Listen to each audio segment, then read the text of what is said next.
There are a lot of people out there walking around with complex PTSD, and they might know they have it. They're talking about it. They're kind of doing something about it, but mostly they're just suffering with it. They're not getting better. Be someone who's lived your whole life afraid that you're going to become one of those people, like stuck in your trauma, never being happy or loved or fulfilled or financially stable. And granted, it's hard to know when you're first starting out on your healing what's going to work for you. But if you never really tried, you're not going to find out. On some level, even though you work hard and you struggle with this, you might feel you've kind of half-assed your life and your healing in particular, and maybe you haven't taken the steps that you know that you would need to take to actually heal and change your life. I'm Anna Runkle, also known as the Crappy Childhood Fairy. And in this video, I want to encourage you to take your healing seriously, to double down on it so that you can heal. And I'm going to lay out 10 things that you can do if you're ready to move forward with that, all right? Obviously, not all of these will apply to you, but these are the 10 things that worked for me, and I'm going to tell you what they were. And when you've heard everything that I'm going to explain to you about them, you can pick one or two. You can pick the most important ones, and I would encourage you to take the ones that are causing you the most pain, but also that are actually fixable for you right now. Pick things that you can win at as your first goals. You might be able to hear there's like 3 chainsaws going outside right now. It's a full-on Texas Chainsaw Massacre out there. So I think they're going to be like using those all day. There's not really anything I could do about it. And I wanted to tape this video anyway because I wanted you to have it. So number 1, you can do this one. Learn what complex PTSD is.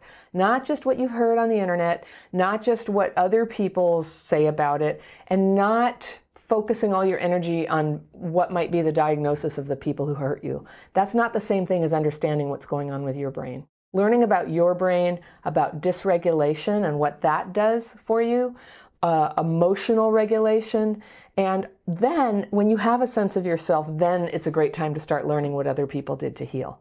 Number 2, when you look at yourself and how you're doing, be willing to notice some of the problems that maybe have nothing to do with trauma.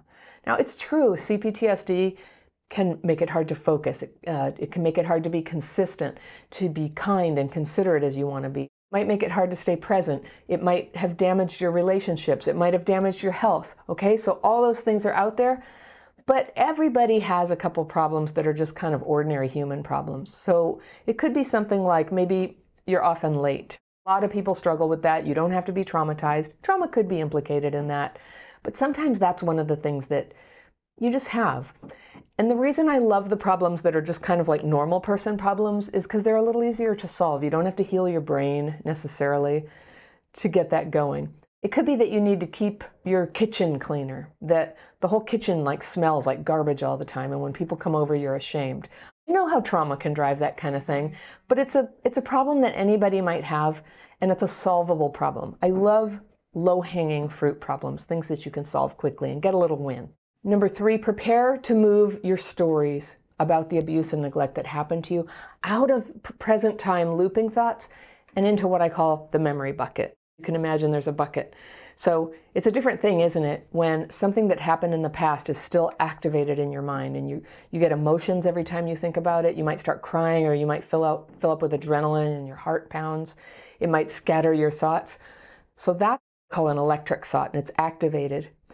When a memory goes into the memory bucket, it's deactivated. You can remember it. If anybody asks you a question about it, you can remember all the same details about it, but it doesn't trigger this huge physiological and neurological response in you.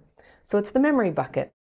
Get ready. One thing you could do is start to write about it, to start being truly like open-minded that you could be okay without this. And if you feel anxious at the thought of like surrendering your fear and resentment about the world, I would just say do it a tiny bit at a time. Do a little bit at a time and see what happens, and just see if when you surrender fear about something, does it incapacitate you? Does it make you a doormat?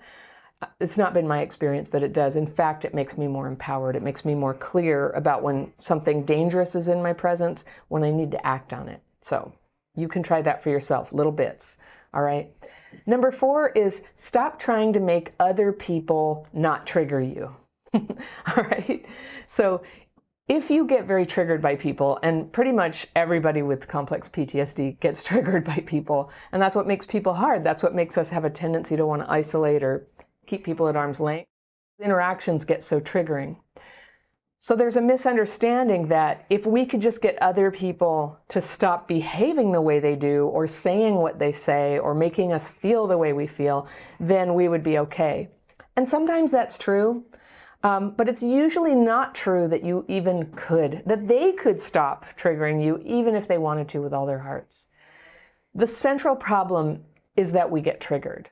Powered approach is to maintain your control over that, to learn to calm your triggers. Now, when you can learn to calm your triggers, for one thing, you're not so triggered, and you become perceptive, and you can begin to tell if someone in your presence who's been hard for you to hang around, are they actually a great big problem for you, or are they okay? It's just that you have triggers. That's called discernment. That's one of the biggest things that we lose with CPTSD, is that ability to discern. There's so much confusion walking around, like, is it just me, or is this person a real jerk? You can begin to have discernment about that. And what a relief. What a relief to be clear, like, this person doesn't belong in my life. This person I love, they're awesome. And I'm going to make this relationship better and safer for them by calming my triggers. All right? So you have the power to do that. The great thing about learning to calm your triggers is that you become flexible. You become able to hang out with a variety of different people. You can be in all kinds of circumstances. You don't have to be so particular and have so-called boundaries about, I don't do this, I don't eat that, I never let people say this, I can't stand hearing it. You know, you can start to be flexible and just sort of let life happen around you and be discerning about it, mostly okay with it, but knowing when it's time to step out of a situation if you need to, have a boundary, right? You can do that. CPTSD gets held back here. If you have calm triggers, it cannot get the better of you, because that's basically what it is. All the bad things that come with CPTSD, the cognitive, the memory, the relationship problems, right? The health problems, the headaches, the stress, all of that can't get activated if you don't get triggered. So there's your superpower, okay? If you were to do one thing, just start bringing it in and learn how to notice when you're triggered and bring it down. Learning to notice dysregulation and a triggered state in ourselves, that's a huge piece of what I teach in my 8-week coaching intensive. And that's a program that I teach now and then. You may have seen it. And we go all the way through, you know, what happened, dysregulation, triggers, disconnection from people, self-defeating behavior, learning to own our healing. And finally, in like the 8th week, we're working on balance into your life. All the stuff that was suppressed by all the stuff earlier in the chain where you were too dysregulated to connect with people or do what you're capable of doing. The point of our healing, it's not just to feel better. You do have to feel better. You do need that. You deserve it. But when you do feel better, the real point of healing can begin. And that's you becoming yourself and delivering the gifts that you have to bring to the world. All right. If you're interested in that coaching program, that'll be down there with all the things down below in the description section. All right. Number 5. This one's kind of high-level Jedi stuff. Stop trash talking the people who you choose to have in your life. It's very common for people who don't have CPTSD to just throw labels. You know, they're a narcissist, they're toxic. But if you really want to heal, if you want to double down on your healing, I encourage you to stop using those labels on people and instead just start noticing whatever you call it, the thing that other people do or have that's so troubling for you. The thing you're focusing on your healing is the way that you get troubled, the way that your emotions rise up or you get dysregulated, right? That's the part. That's the part where you actually have influence over what happens next. So whatever you want to call them, if you've ever had luck telling somebody, hey, you're a narcissist, I think you really ought to read this book or something, that never works. You probably noticed that. It never works. People are going to be people. You have to keep these people in your life. The more you recover, the more you're going to get clear about who should stay and who should go. But focusing on yourself is always going to be your superpower. Focusing on, oh, this is where I get triggered. Because if you get triggered around somebody who is, I don't know, a psychopath, you're going to be really defenseless against whatever harm they're going to do to you. You want to be grounded. You want to be lucid, clear-headed, clear-eyed, perceptive, so that you can make good decisions about how to proceed when somebody begins to treat you badly. And if somebody's treating you really well, of course, you want to be at your best. You want to be able to open your heart and enjoy that relationship. 6, stop clinging to bad relationships that make you miserable. Now, I got to bring this in any discussion of what it means to double down on your healing. Staying in bad relationships and hemorrhaging all your energy and your cognition to a situation where you're fighting all the time, you're being treated in an abusive manner, you're being disrespected, you're sad all the time. It's going to be really hard to heal your life in those circumstances. So I understand there are relationships where there's an obligation, a duty. If you have children who are minors, for the time being, have no financial means to get out, and I mean none, because I really think that living humbly is a lot better than staying in an abusive situation. Or if these are parents or family members who, have dementia, and even though they're treating you badly and it's miserable, you're honoring them by caring for them and making sure they're cared for. All right, so I'm going to set that aside. I'm not really talking about situations that are complicated by duty and promises. I'm talking about things like boyfriends and girlfriends who don't treat you well and who suck the life out of you and who are going to prevent you from moving forward with your healing. All right. Number 7 is the same thing, but for jobs. Stay in work that makes you miserable unless your life depends on it. There are times when we all got to do what we got to do to get the paycheck, right? But not forever. Don't let that be forever. And if the paycheck is not the problem right now, I want you to ask yourself, is being miserable at work the way that you avoid facing responsibility for your life? And I talk about this very directly because it's something that I've had to face myself too. There was a lot of time when I was still at the effect of CPTSD where if I weren't miserable, I would have to notice immediately that there was this giant hole in my life where close relationships were supposed to be, that I had superficial relationships. I was getting my self-esteem off the fact that I had a job. I was not happy, and I didn't like the way I was treated, and I stayed years working for an awful boss, years, and then I bounced around to a couple of awful bosses. The problem was in here. The problem was in the work that I was accepting for myself, in my unwillingness to make changes and to do the growth and the learning that was going to be necessary for me to take that step up. And it's hard. And I had to do it as a single mom. Ended up completely unemployed as a single mom. And I just want to say, I realize I don't have the worst problems that anybody's ever had, but to a large degree, if I could do it, if I could get going and create a way to make a living that suited me and that was a respectful, self-loving, creative, enjoyable kind of work for myself, I just think a lot of you can too. And for those of you who have other extenuating circumstances that are keeping you stuck, feel the truth of what I'm saying, let it guide you. Don't ever let a sense of giving up or a sense of avoidance hold you back from moving forward to the kind of relationships and work where you belong, All right, number 8, detach from the belief that you passively, just magically attract bad people. I hear people say this all the time. I attract narcissists. Well, acknowledge that the issue is not really who is attracted to you. Issue is who you get attracted to, who you tolerate, who you date, who you sleep with. That is the problem. And that's a much better problem to have than some sort of magic pheromone attraction to sick people. And it's true, like people who want to exploit others, they might look for people who are weak, people who have no boundaries, people who are not defending themselves. So no, don't be that person. Don't be that person who can tolerate it. I think that bad people are seeking out people to exploit a little less than sometimes they're given credit for. They're just knocking around looking for people who will tolerate them. And that's kind of, that's not really any different than anybody else.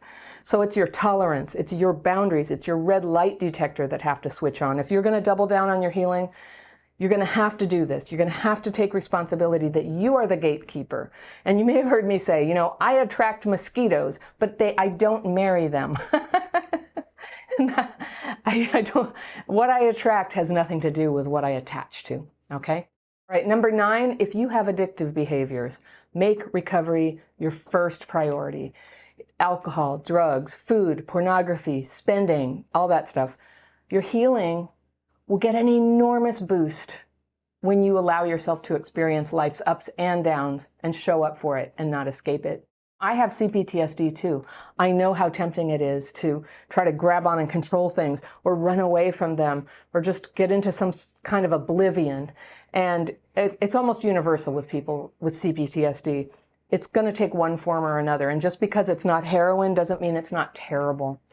I'm not going to get into all the means that people have to recover from these specific addictions, but what I want to say to you right now is if you have an addictive tendency, just move that to number one spot on your list of how you're going to double down on your healing. If you're escaping, if you're using anything at all to sort of escape life's ups and downs and those feelings of disappointment and stress and emptiness and loneliness, you know what it's like. But if you're using something to escape that, you cannot recover from it. It's almost impossible. And I mean, look around you at people who have these kind of struggles. Look around at people who once had the struggles and got better. The path towards healing always involves facing what's going wrong. And your life, even when you're perfectly healed, which nobody's going to be perfectly healed, but even if you were, life is going to have ups and downs. You're going to lose friends, big disappointments will happen. Outside events will happen.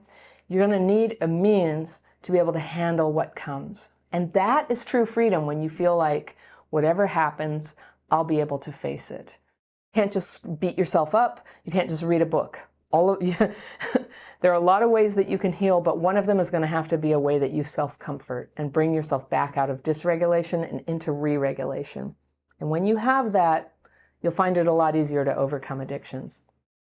10, sit down and ask yourself, it's just a thought exercise, I really like this one. Ask yourself, if I really had to solve this problem, what are 10 things I could do?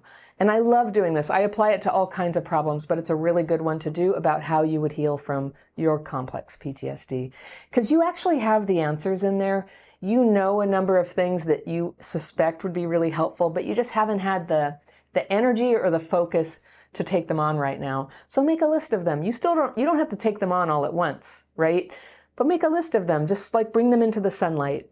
Let them in. Just let them into your mind and heart and see what happens. If you're going to heal from the trauma of the past, you're going to need to get your power back. And what I mean by that is the life force that is generally drained and suppressed by trauma that gives you energy and focus each day to get up and take care of yourself. Now, when I say power, I don't necessarily mean power over other people. I want to talk about power as the inner resource inside where you know your next right action and you have the strength and confidence to actually take that action. Because it takes power to get up in the morning. It takes power to take a shower, to brush your teeth, to get to work on time, right? It takes power to get a job, and it takes power to leave a job that no longer works for you. It takes power to learn something new, right? To create something, to develop yourself, to be ready for a new job maybe. And it takes power to hold your ground and stay regulated around difficult people. So this is really what empowerment is. It's not something other people give you, like, I empowered these people. It's not really something that can be given. It's something that rises up within yourself through consistent, positive actions in the atmosphere of your basic good self. But power is also something that you can make stronger by steering clear of things that drain your power. So the trouble with CPTSD is it's really common for people to lose their power. And a lot of trauma-driven behaviors do that. They feel like a great idea, but they drain you in the end. So let's talk about CPTSD behaviors that take away your power. I'll tell you a bunch of them, and then we'll go back through and I'll tell you how you get back your power from each of those tendencies that people with CPTSD have. You'll have some of these, not all of them. So let's talk about the CPTSD behaviors that take away your power. And I'll tell you a whole list of possibilities, and you can see if any of them ring true for you. But after I go through them, I'll go back and I'll talk about how to take your power back if that's your tendency, okay? So number one, the way people with trauma sometimes lose their power is believing that someone is coming to save you. And you know, this doesn't just come from Disney movies. It's just coded in there. It is an old childhood memory. And if you were not protected and people did not come to your aid when you needed it when you were a kid, you may have kind of gotten stuck with your hope just kind of flying out of you all the time. You know, sooner or later, somebody's going to show me the boundaries of what's happening here. They're going to tell me how you're supposed to navigate this.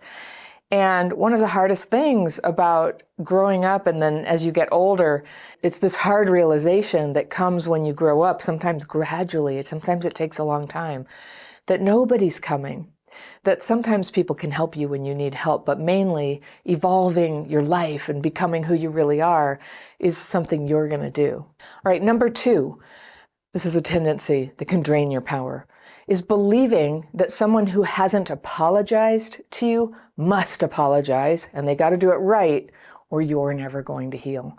That's a really self-destructive belief, and it drains your power. It's basically taking all your power and putting it in the hands of somebody else, you know, with this idea like, and I totally believe you that they probably owe you an apology, but it doesn't have to mean that you don't heal. And to believe that anything can stop you from healing is to give away your power.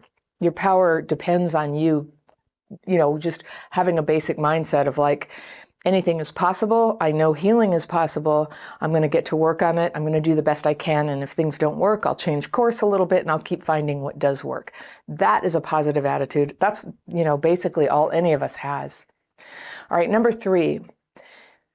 For things that drain your power, and it's trying to get approval from people who are mean to you or don't care about you.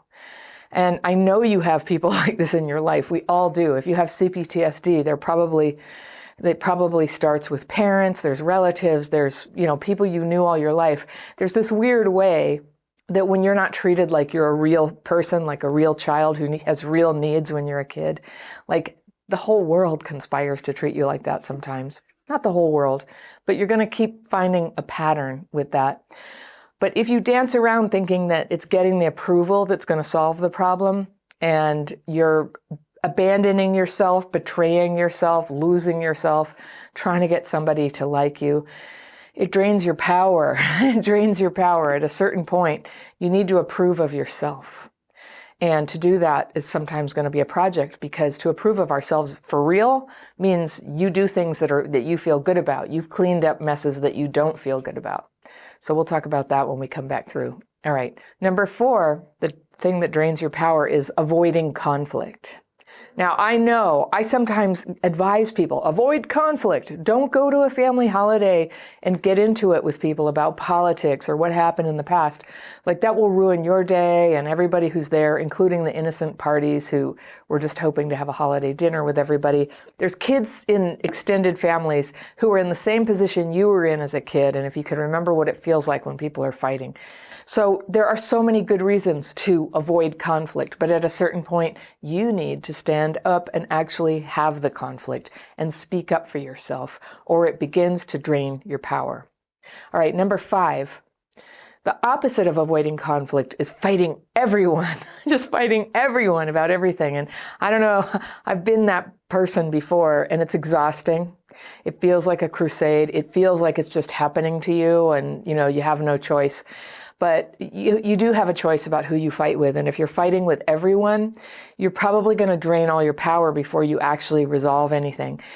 You know, I totally understand the spirit of fighting everyone. It's like standing up for yourself, you know, standing up for what's true, not allowing abuse. And yes, you don't want to do those things. But if it's just like across the board, what ends up happening is you lose so much power, you can't take sane action. You can't see what's really happening. So you neither want to avoid conflict or fight everyone. There's this middle ground. Number 6 is using intoxicating drugs to cope with dysregulation. Now, those might be prescribed. We might be talking about alcohol, which is, you know, it's not illegal. It's just intoxicating. And so are street drugs, obviously. But a lot of people will say, I'm self-medicating, you know, with alcohol or weed or what have you. And self-medicating, I just think that's a nice way of saying using. It's just everybody's self-medicating when they use drugs and alcohol. When there's not like an underlying addiction, it's, we call it recreational, but it's always like on a continuum, right? From the first part of the continuing, it's like it starts fun and then it turns into, self-medication and trying to deal with feelings. So I just bring this up so that you can ask yourself, are you using the term self-medication, or are you using drugs out of some belief? I hear this a lot. People are like, yeah, they smoke weed every day, quite a lot, saying it helps with regulation. And I would just say, do whatever you have to do to keep yourself alive. But in the long run, if you're going to learn to re-regulate, it's not going to work with intoxicants. That's just not generally the pattern for people. The ideal state for you is to be able to go, oh, I'm getting dysregulated, and then to have tools to be able to pull it back in, to be able to pull that back in. If you have a tendency to get neurologically dysregulated, you feel overwhelmed, discombobulated, clumsy, can't get your words out, spacing out, you might be having dysregulation from complex PTSD. It's really normal for people who had a traumatic childhood. And I teach people how to overcome that. I'll put a link up above here where you can download. I have a download called Signs of Dysregulation and Emergency Measures to Re-Regulate. And you can get that by clicking that. But stay with me here. If you're using drugs to re-regulate, it's a temporary fix. It's probably not re-regulating you that well. And when you do learn to re-regulate, even a little bit, even if you haven't mastered it every day, all day, nobody has, right? Everybody gets dysregulated sometimes. But with CPTSD, we just want to be better at re-regulating. We want to notice it's happening. We want to get re-regulated faster. The seventh thing that can drain your power from complex PTSD is putting yourself down, where you are having this negative self-talk, that inner critic going, oh, I'm such an idiot, oh, I know this is, or you're talking to people and you're like, excuse me, I know this is stupid, but can I ask a question? You're putting yourself down. And it's a natural instinct that comes with the fawning. There's 4 trauma reactions: fight, flight, freeze, fawn. And fawning is when you're like, excuse me, I'm sorry. And putting oneself down is sort of the equivalent of when a dog who's like nervous and jittery, and you go to pet them and they go, ooh, and they roll over on their back. You don't want to be like that. You want to stay in your strength. You want to stay in your power. All right, number 8 is overspending, credit cards, going into debt. That is a way that you lose your power. A person who has a lot of debt has very few choices. Like, you have to stay in some job that you have, because to spend 2 months looking for a different one would throw you so far off financially that you can't even do it. So overspending and debting are 2 things that take the power away, that you could really do so much more with that power for healing. All right. 9, underspending. Yes, the opposite is not good either. You drain your power. And I always say, if you want to know if you're underspending, go look in your underwear drawer. Are they decent? Would you be okay if somebody had to go in your room and pack for you? Does your underwear drawer reflect your basic socioeconomic level? Or is everything shabby and yucky and assuming no one's ever going to see it? You might be underspending. Sometimes taking care of yourself means having appropriate things, not lavish things, but appropriate. All right, number 11 is avoiding your own intellectual growth, avoiding learning. Learning is so important, and you're going to need to learn to heal. So when you're avoiding that, when you're, doing waste of time things like, drinking, watching TV. I love TV. I love TV. There's a place for it. But when you're doing that instead of doing the learning that would help you heal, it's a problem. Number 12, staying friends with people who drain your energy, who diminish you, who put you down, who take a lot from you but don't give back. This is so common for us, but it drains your power, and it starts to affect how you see yourself, who you see yourself as being, what you think is possible for you. All right, number 13, getting into romantic relationships with people who cannot or will not go the distance with you. So if you're taking all your love and all that sort of powerful, potent life force of wanting to be in a relationship, very precious energy that you have, right? Possibly even having children. This is like a very important power and energy that you have. And if you're just taking it and just, giving it to somebody who doesn't care about you, You'll know if you're doing it, right? But if you're doing that, your power is just draining away. And you don't even have that to attract someone appropriate or to give to somebody who happens to show up. You won't even recognize good people who show up when you're completely drained by, obsessing on someone unavailable or staying in a relationship that's not good for you. All right, number 14 is neglecting yourself. If you're not taking care of your health, if you're not taking care of your hygiene, this is really common, right? Your appearance, like, is your hair brushed in the back? In the back. And after the, I'm not talking about pandemic times here. And I saw this once on New Girl where she goes, I'm going to shave my legs, even on the back. Back of the legs too. And I laughed so hard because that was like, yeah, that's a level of self-care that I had to graduate to. And so, we don't just do this for appearances of having hygiene, but we actually take care of ourselves. So we'll talk about that in a minute. All right, number 15, draining your power, is doing too much, overfunctioning. This is where you just feel like, I do everything for everybody. You go to potlucks with way more than other people bring to the potluck. You keep your life incredibly busy. You're pursuing multiple degrees and jobs all at the same time. And you know the signs because you're very stressed out and exhausted all the time.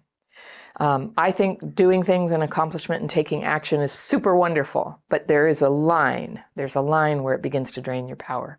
All right, 16, doing too little, getting paralyzed from taking action, avoiding action altogether, just getting into deep procrastination. Oh, it feels so bad to do that. Drains your power. 17 is blaming other people for your problems.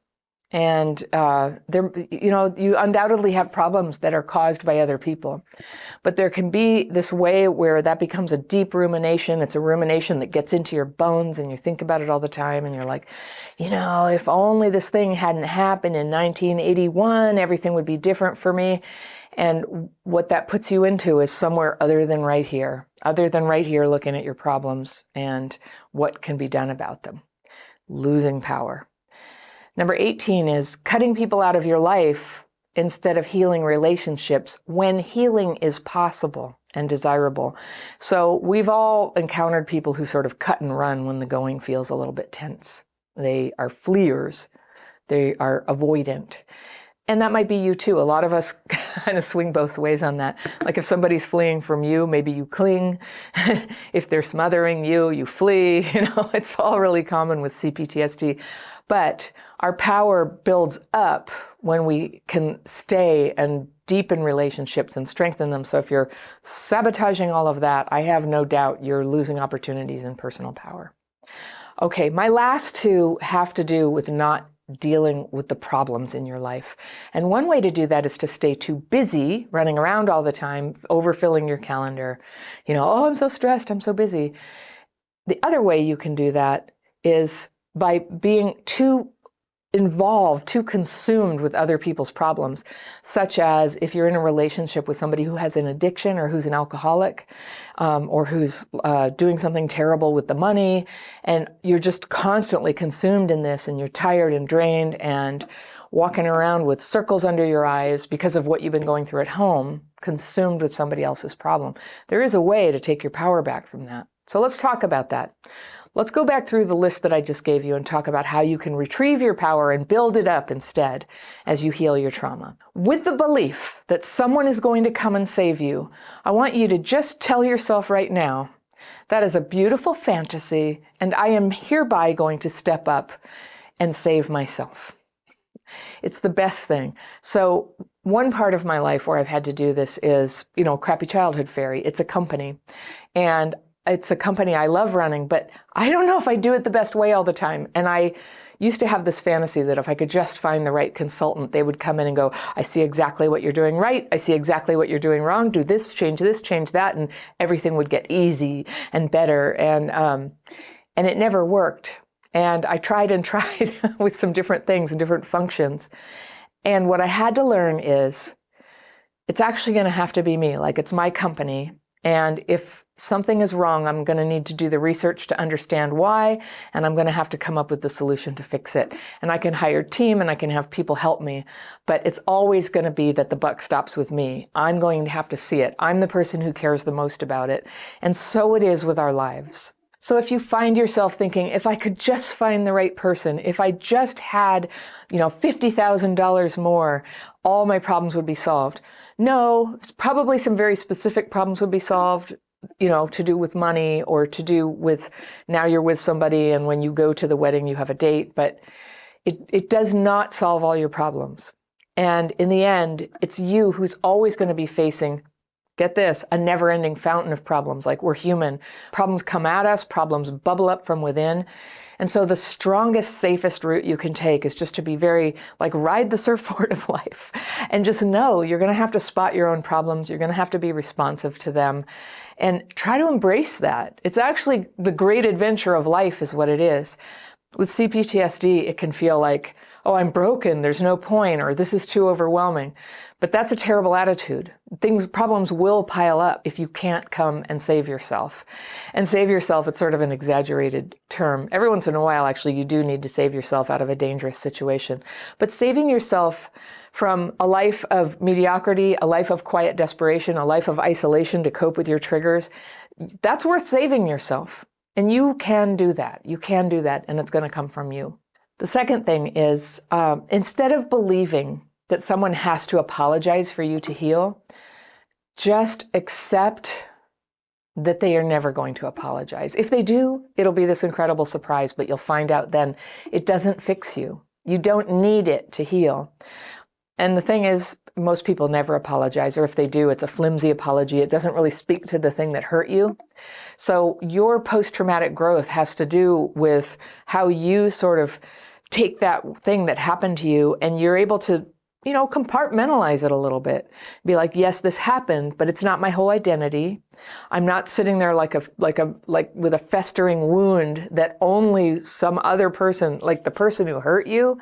Oh my gosh, you can't even, if they couldn't be kind to you in the first place, are they really going to help you recover? Are they really going to say the words that you need? I have such great news. You don't need them. And sometimes when you can sort of relax that demand on people or that expectation, it does create a little bit more gentleness and space where maybe they would give it a try sometime.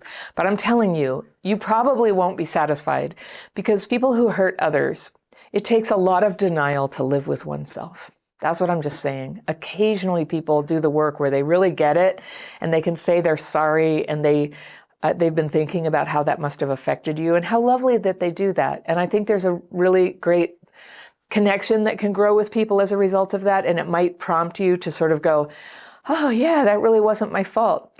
But often it doesn't bring the perfect island landing of perfect ease that we were hoping for. That comes from the healing that you can do whether anybody else takes responsibility for their actions or not.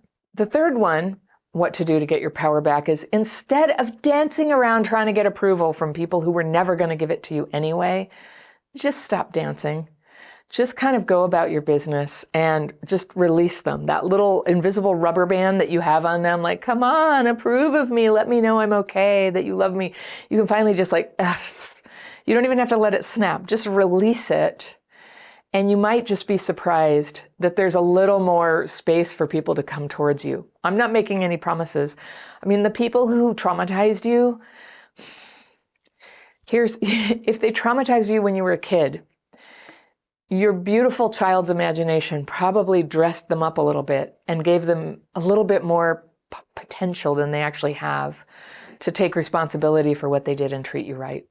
I'm sorry to say it, but if you can just accept that that's often the case and go ahead and heal anyway, then anything that they come towards you with, any positive thing that they can contribute, is great. That's just nice. It's just like a cherry on top.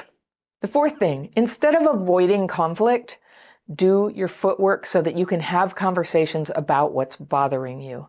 If someone's going to hurt you, if you speak up, step away from them. Never try to work things out with people who you think could physically hurt you or who are out to emotionally abuse you. There is no point.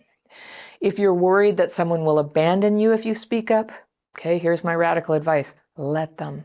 If people are prepared to abandon you because you need to talk about what's bothering you, it's going to be this incredible dance to hold on to them and make them stay. It's a drain of your power if you have to use your life force to try to keep somebody attached to you. If you're worried somebody will criticize you, just prepare yourself to hear it. If you haven't heard of my front porch concept, all right, think of yourself, of your heart, your feelings, your mind. This is your house, and out here you have a front porch.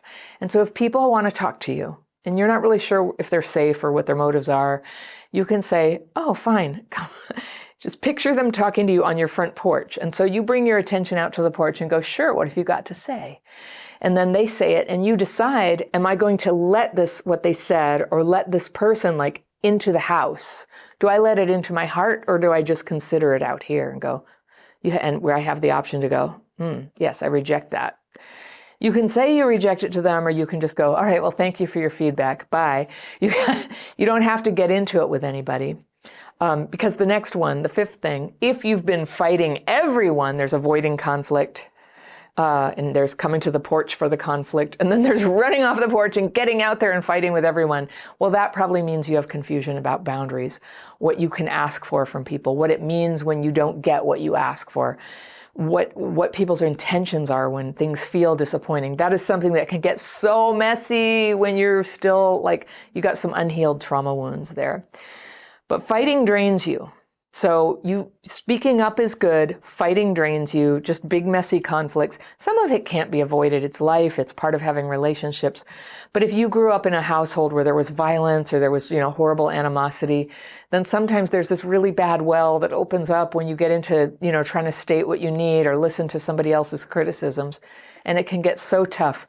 And I really recommend that you learn some techniques for staying regulated when you are trying to communicate things that are a little bit fraught or triggering for you.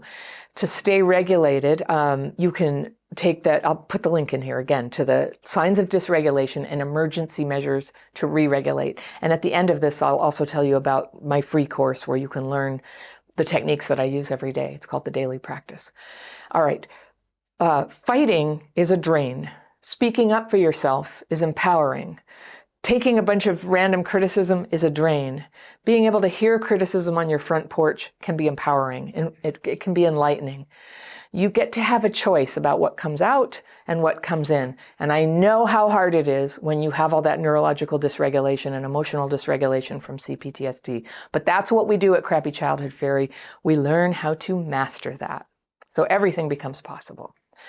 The sixth thing was, instead of using intoxicating substances to cope with dysregulation, you can learn healthy ways to re-regulate. This, again, is where my daily practice comes in handy. It's very calming and soothing, and you must have a way to calm yourself and to soothe yourself. I'm not saying that like, hey, lady, calm down. Nobody wants to hear that. I certainly don't. But everybody needs to find ease and comfort, especially in emotional distress.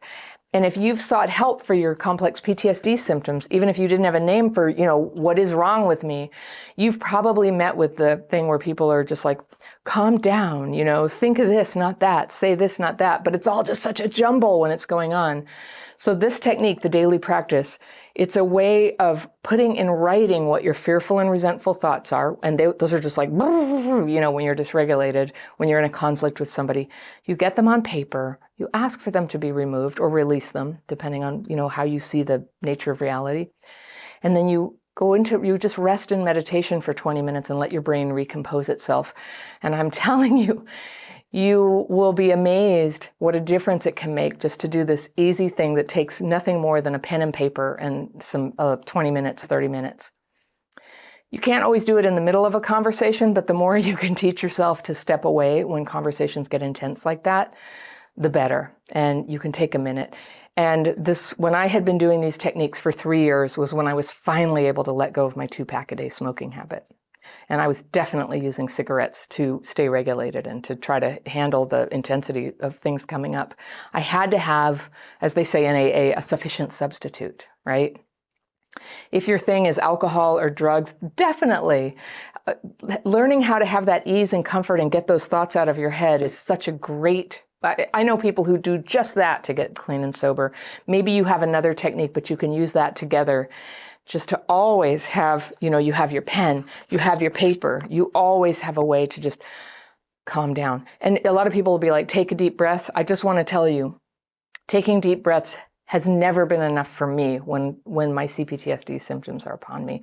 I always felt like that was just like a little bit light. It's a good thing, but it's not enough when the full thing's going on, when you're in bull in a china shop state of mind, right? The seventh thing, instead of putting yourself down to other people, remember I talked about that, putting yourself down and fawning, just focus on letting go of what other people think. When you're working on yourself, you will have a much better sense of when you're doing something you don't feel good or dignified or proud of, and when you actually are okay. When you have confusion about whether you're being a good person and keeping it together, you're going to find yourself paranoid that other people are judging you all the time. And the fact of the matter is, they are. You know all those sayings like, it doesn't matter what other people think. But actually, if you're like being very rude or cruel or something and other people are going, wow, she's really rude and cruel, they would have a point. I feel like we don't say that enough. And there's so much like on Instagram, it's like, oh, it's, other people's criticism is always wrong. It's like, not so. Sometimes they're right. And CPTSD involves some difficult behaviors. But putting yourself down is never productive. So working on yourself, which you can do it with the daily practice. People do it in my membership program. They do it in 12-step programs. They do it with therapists. You can work on stuff where you're kind of undermining yourself or getting into self-defeating behavior. And every time you resolve one of those problems, it's like, woo, your head comes up, you feel good. And then you don't have that urge to put yourself down to other people. And the fawning instinct, comes from a childhood thing of like, if I'm nice to you, mommy, will you please not be mean to me? Will you please not leave? And it comes from that, right? So when you heal your trauma, when you heal your fundamental security, part of which is to feel good about your own ability to solve your problems, your own ability to take responsibility for how you treat other people. Like that feels good. It feels really good, and less insecurity is there and more security that, you know what? If somebody's just like, won't give me a break, I'm truly doing my best here and they're just endlessly criticizing me. It's just like, here's what you do. Whoop, just let them go. You don't even have to push them away. You can, but you don't even have to. Just release that hope that they're going to come around and like you or approve of you. You need to approve of yourself. And if you think, oh gosh, this criticism's about to come, let me preempt it. I'll put myself down first. It's not going to work anyway. It doesn't make them see what's so great about you. It tends to, they get a little bit of agreement for if they were actually thinking something bad about you. Now, I know sometimes we project that that people are thinking something bad about us, which is another reason not to just jump in there and go, I know, you're probably seeing what a liar I am, or something. And then they'd be like, I hadn't really thought of it, but maybe, yeah. So don't give them that. Just work on yourself. Work on yourself and do your best to be a person you feel good about. All right, in the first round, we talked about overspending, spending beyond your means, going into debt, using credit cards to death. So instead of doing that, here's what you can do. You can begin keeping track of your spending and your bills, what you owe, what you spend, and what you earn. Now, I'm telling you, this is something that when you're in the middle of kind of dysfunction around this stuff, you are thinking, oh, I just can't look. I don't want to face it. It feels so good to face it. It can be really fun to start making a plan to go over, here's what happened. Here's what my goals are. Here's what I'm trying to save. You are not alone. If you have debt, you are not alone. It is so common for people to end up in debt, especially if you grew up with trauma, because first of all, the trauma causes poverty. You may have grown up with sort of like poverty thinking, and then it causes difficulty being in situations with other people. And being able to, be good with other people is so much how we earn money. Very few people have figured out how to do that without actually interfacing with other people. Having CPTSD can interfere with learning, and because, it's hard to pay attention. So you might be working with a few deficits, and you are not alone, and it's okay, and you don't have to be ashamed, but it's just time to start putting it together here. So one thing people I know who have struggled around money and debt is there's a 12-step program called Debtors Anonymous, and they have this thing that people do called a pressure relief group. I haven't done this myself, but I had friends who did it, and I always thought, gosh, that's brilliant. Like everything should have that, where a few people get together every week and they are really open with each other about what they owe. They bring their receipts, they talk about it, like bring it out of secrecy and out into the open. You can do this with any kind of behavior like overeating or an addiction or anything that's starting to take you out of your, operating in your own best interest, is just bring it to the light of day with the support of other people. So I think that I've heard nothing but good things about that 12-step fellowship. Debtors Anonymous, you can check it out. You probably know exactly what to do. You make a budget, you pay down debts, you could do a snowball pay down or an avalanche pay down, and you can research all of that. I really like Dave Ramsey's book. I found that helpful when I got out of debt 10 years ago. It's hard to do when you're only thinking about your money sometimes. So it starts to become like a daily habit. And it's crazy how much when you can sort of put your positive attention on a problem every day and just sort of set aside time to deal with it, things just start to turn around like magic. I remember I started to do things like be careful about what gas station I went to. I used to just go to whichever one was convenient. But then I was like, it probably doesn't break the bank if I spend $3 more on gas this week. Petrol, for those of you in Britain. It probably doesn't make such a big difference, but I'm going to do it. I'm going to do the thrifty thing. I'm just going to keep doing the thrifty thing. And I got better about shopping and cooking at home. And I even would stop and pick up pennies when I saw them on the ground. Pennies are really not going to change my budget, but it was just the principle of the whole thing, the mindset of me getting into, I'm not going to let money just leak out of me, because that's what I'm teaching you here. Do not let your power drain out of you. And the money that you have in your possession that you are not leaking out all over the place is part of your power. It's part of your ability to make choices in the world. All right. The 9th thing is, if you're an underspender, if you're not taking care of yourself, if your underwear drawer is shameful and you really hope nobody ever looks in there before you can get in there and throw out all those ripped, awful old undies and replace them with something new that fits you, that's appropriate, that you like, that you feel good in, right? And by the way, yes, it's possible to be both an overspender and an underspender, to be, hemorrhaging money out on vacations or trying to help somebody else, and then in your own drawers having shabby things and things that are not suitable for a person, in your place in life, your age, your more or less socioeconomic level. Do you have a decent pair of shoes that aren't stained? Do you have something nice to wear if you were to go to a dinner party? So many of us with CPTSD don't have that. And I think it got a lot worse during the pandemic when it just became possible to slump around, and maybe because of not feeling great about your body, you just don't have the right things to wear. So I'm just going to say, if that's resonating for you, you can get your power back by taking appropriate care of yourself. Remember I said nobody's coming to save you. People aren't going to come and just buy you a new wardrobe or tell you what to wear. Like, a little time and effort has to go into this. And I'll be honest with you, I am somebody who hates shopping. I get very triggered in department stores.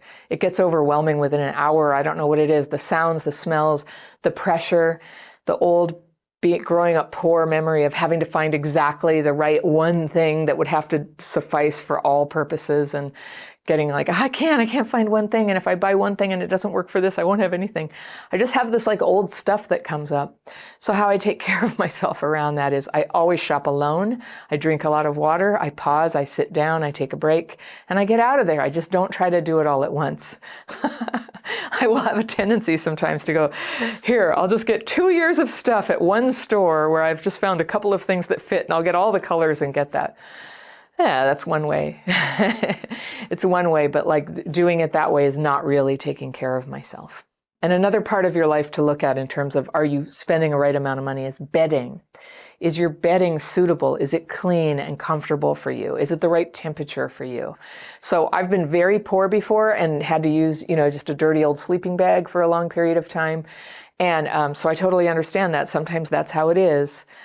But if you're in a certain place where you could have those things, but you don't bother to do it for yourself, it's possible that you're underspending, and it's a way that you're expressing low self-esteem and sort of telegraphing to the world if they ever, either keeping them out of your personal space. You don't invite people over, right? That's unempowerment, disempowerment to do that. But yeah, just shutting out parts of your life because you don't have the power to kind of meet life at a good place, at a good level, like wearing a nice, I don't know, this shirt. I bought this shirt last year at a department store, I remember. And I remember I almost bought like 4 colors of it because I just like this shirt. It's comfortable, it looks okay. But I only bought one, and I thought to myself, if I really love the shirt, I can buy another one. All right, we talked about under-earning. And if you're under-earning, if you're not making enough money, then I cannot say enough about how important it is to have money, all right? A lot of people, and I think it's only people who have unlimited amounts of money, they're just like, hey, money's not really the important things. They have no idea what it's like not to have enough to eat. I do know, and I know what it's like not to have dental care. I know what it's like to have to stay in a bad relationship just to have somewhere to live, and I never, ever want to be in that place again. I'm so grateful to be able to earn a fundamental amount of money that means I have choices about where I am. And today I'm happily married. And so of course we live together, and it's a great situation. I am all about, though, saving for my retirement. I'm all about saving for us so that we have a suitable place to live throughout our lives, and helping my kids through college. And remember, I'm somebody who only got out of debt 10 years ago. So I'm very focused on that, and that's a way I take care of myself. And the signs that I'm not taking care of myself is a sense of dread and worry. And so sometimes maybe things are okay, but I haven't come to peace around it. And so I'm worried, or I'm thinking about what other people have, and I don't have that much. You know, I still don't have the material stuff that I had always thought I'd have in life. I'm not there yet. But with a little luck, I think I might get there in my lifetime. But I also, because I've grown up poor and because I use my daily practice, I have a lot of confidence that I can make a pretty good go of my circumstances wherever I end up. I don't want to be homeless. I don't want to ever be stuck somewhere where I don't want to be. And so I take very good care of my earning.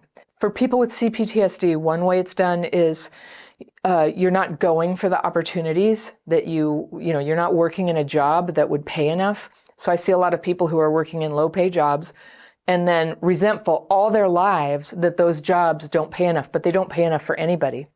They don't pay the level that you would like to be earning, and then staying in the job, staying angry and like, this is not fair. And one example of this is teachers, right? My mom was a teacher. Some of the great people in my life were teachers, but as we know, teachers don't get paid very much. And we know that going in. So what I sort of have to say to people is, taking care of yourself means being very clear with yourself about how much you need to be earning. And if it's more than a teacher makes, then being a teacher may not be a good career for you. You need to go into something that pays better. Now, a lot of careers also require research. If you're not earning what you think you should earn, and the other way this can happen, it's like you don't go for the type of job or career, or you're in the career, but you resentfully, just get made invisible by people. You don't get offered raises or anything. As you may have heard, this is very common for women, asking for a raise. It feels too confrontational for many people. It was something I had a hard time doing. But you know what? I got a raise. I haven't had a job with an employer for a long time, but I did consulting. And in many situations, I had to raise my rates over time.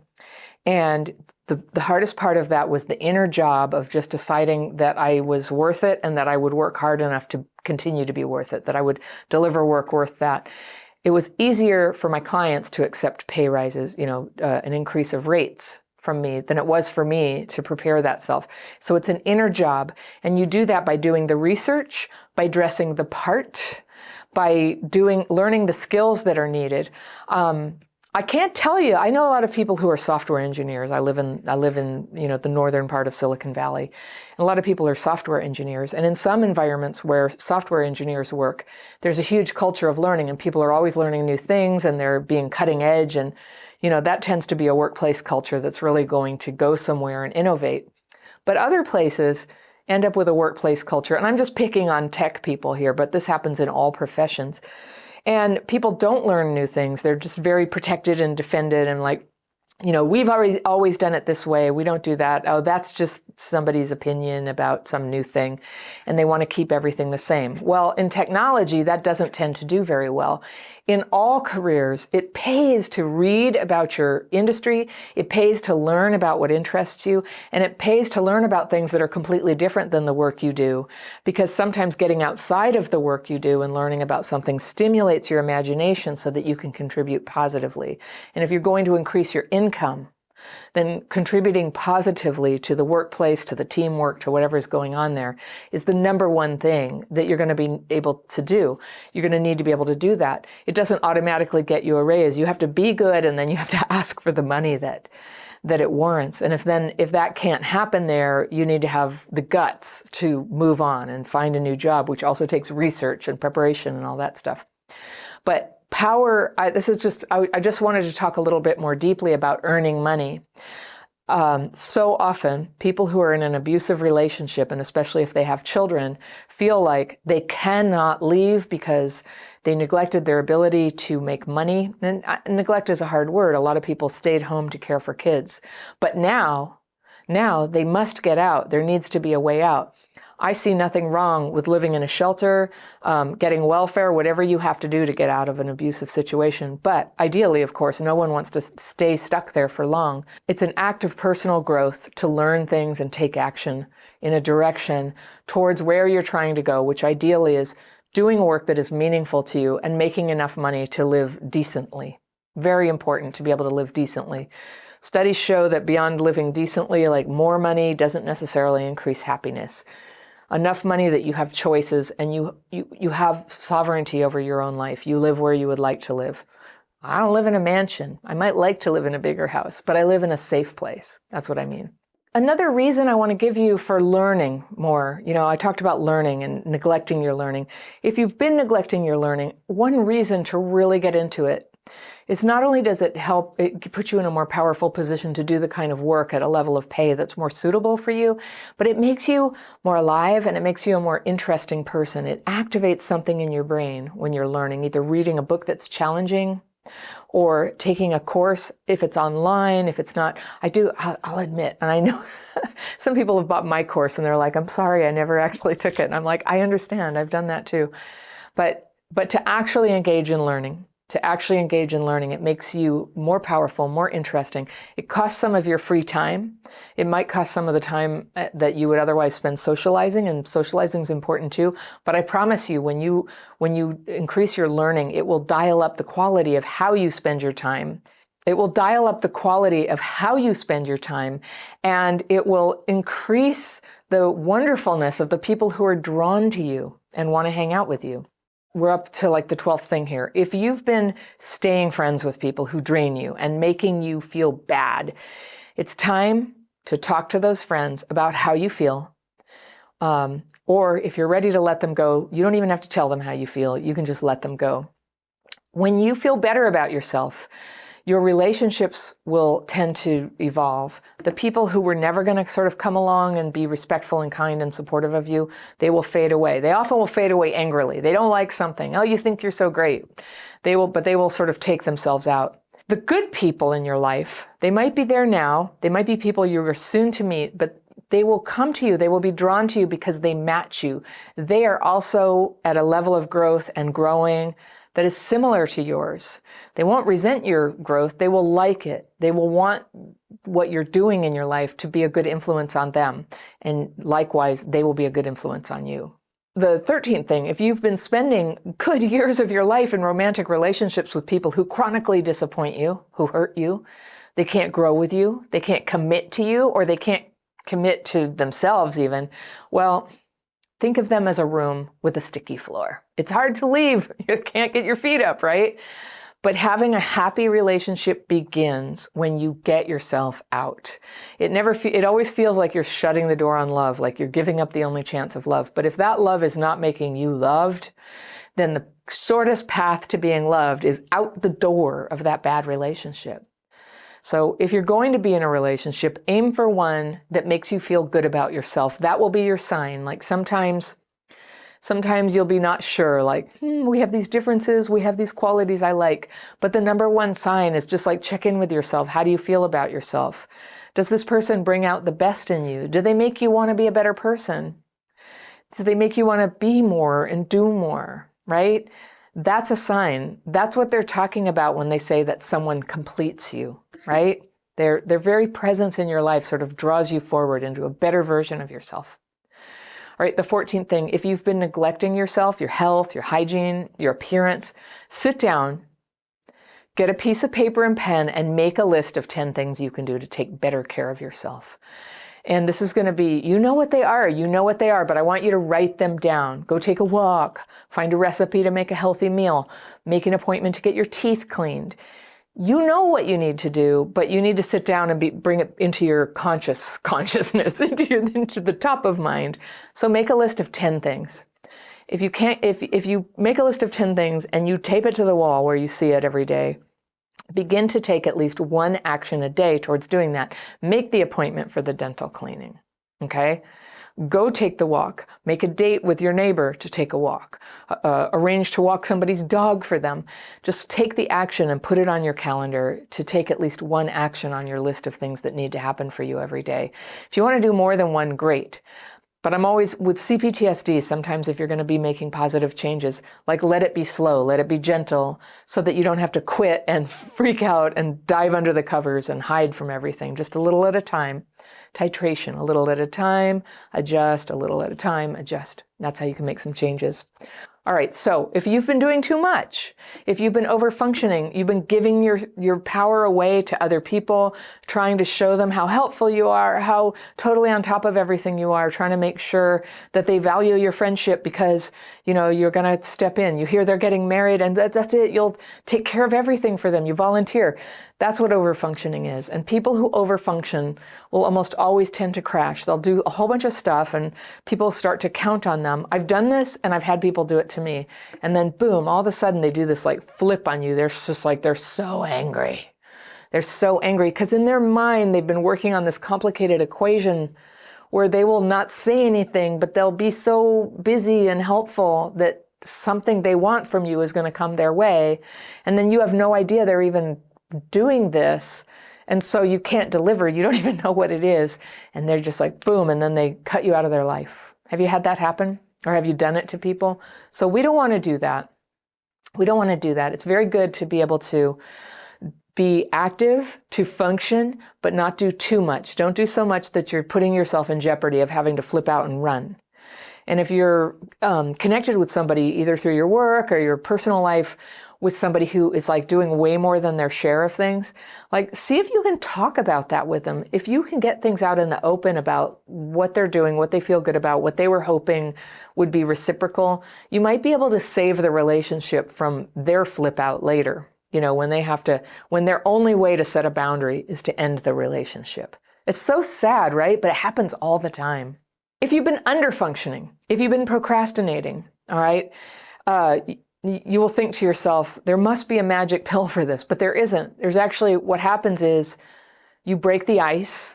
You have to break the spell. Procrastination can become a spell by getting up and doing one thing. Do one thing that gets you moving and that brings you pleasure. Make it something that you actually like. Sometimes procrastination, it's like such a negative state that if you say, oh, I'm going to go, you know, harvest all the broccoli and eat it for dinner, then I'll be like, no, I can't break the ice. So if you go, no, I'm gonna make brownies and have one. It's easier to break the ice. I'm trying not to eat brownies myself. But that's the idea of breaking procrastination. You do one thing, and when you're getting started, make it something that gives you pleasure. So like all other changes we're talking about, releasing old coping mechanisms is going to create a little temporary moment where you feel empty. Have you had that happen? So when you finally stop over watching TV or overeating brownies or whatever it is, it'll be like, oh, I don't know. I feel anxious. I feel like something's missing in my life. I need something. I need a brownie. I need Netflix. It feels like that. All right. When you start to feel that emptiness, here's what I want you to remember. It's good. That's really good. The empty pocket is where it's the thing you're trying to fill, and you're going to be able to bring your attention to it. And it's where you can sit and do the footwork to face what is in here and in your heart. What is scaring you? What's keeping you angry? What's keeping you stuck? This again is where I recommend using my daily practice. That's where we get the fearful and resentful thoughts on paper, out of our heads on paper. Like, you're going to surprise yourself how effective it is for reducing that hamster wheel thinking when you can get it on paper. It's a very specific technique, and I strongly invite you to come learn the specific technique. Don't just like rant on paper.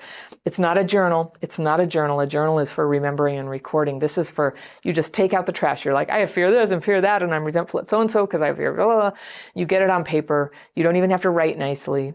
And then there's a thing that you write at the end that I call the sign-off, where you ask for this to be removed if you're inclined toward a higher power. If you are more working like with your higher self, if you prefer to do that, you can release it, and then you rest your mind in meditation. All right, so that's free. You can sign up for it in the description section. The link is underneath every video I make down there, so you can always find it there or on my website. The 17th thing, instead of blaming other people for your problems, which causes you to lose your power, you can forget the role that other people have played in your past. Yes, I know that's sacrilege, right? You're supposed to talk about it and acknowledge it and grieve it.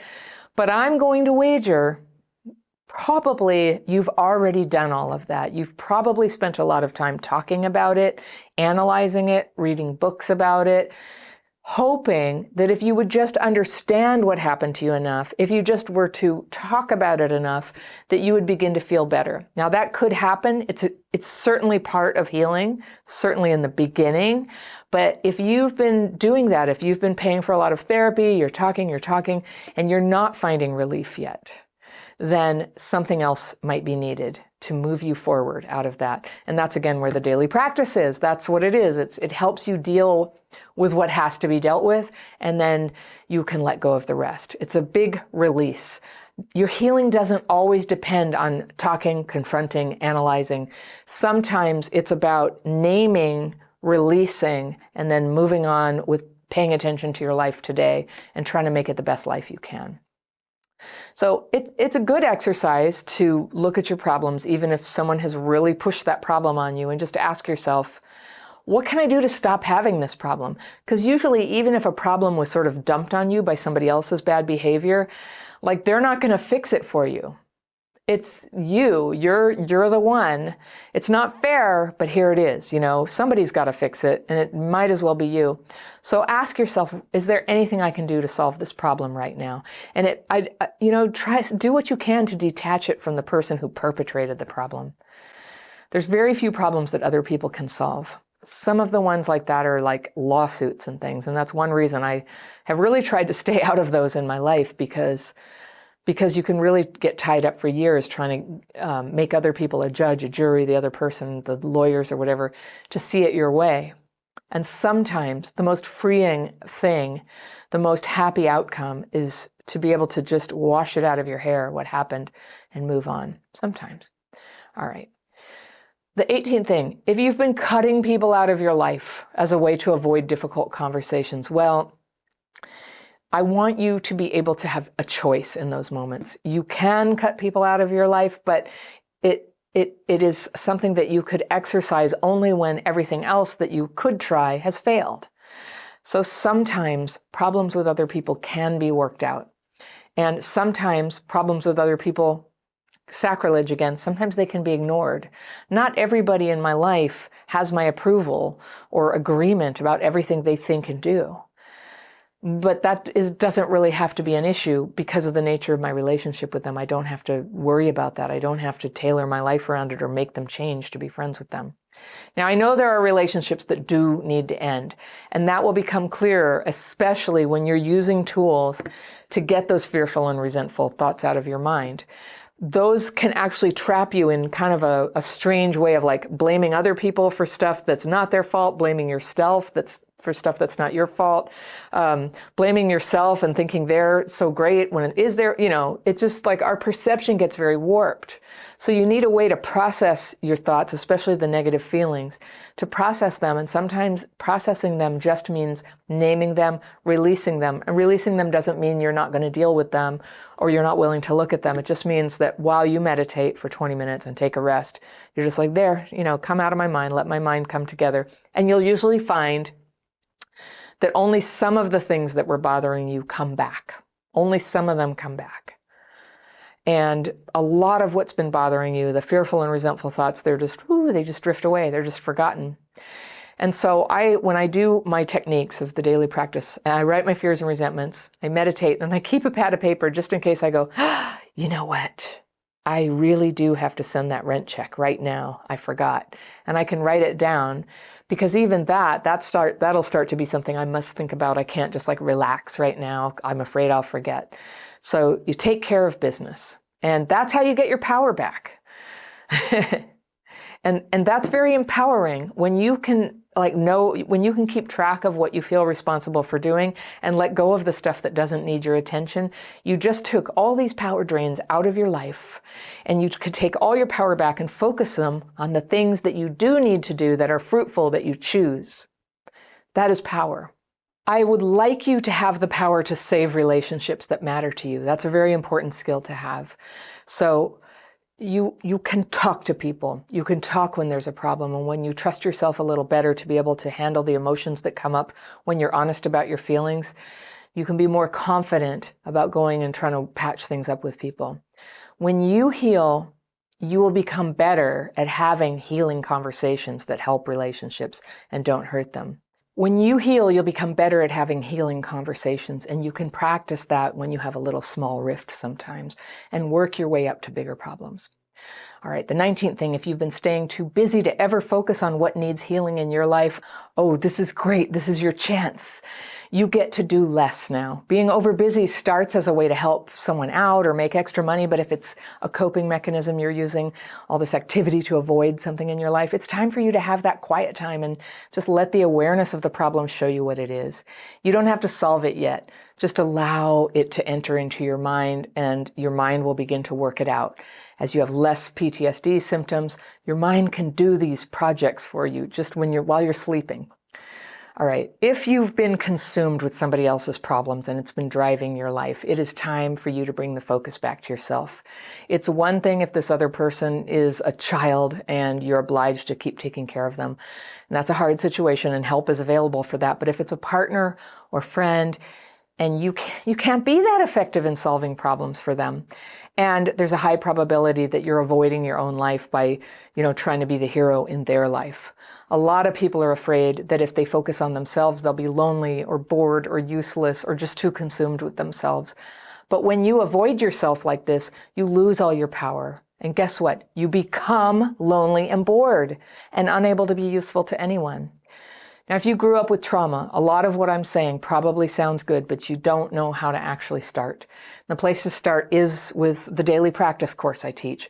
It's 2 techniques that help you get clear in your mind and calm in your emotions and empowered to take good common sense actions to build your power back up. I have this great tool that I use whenever I'm frustrated and confused about a problem in my life that I thought I was working on, but then I realize I'm not getting anywhere. I'm stuck.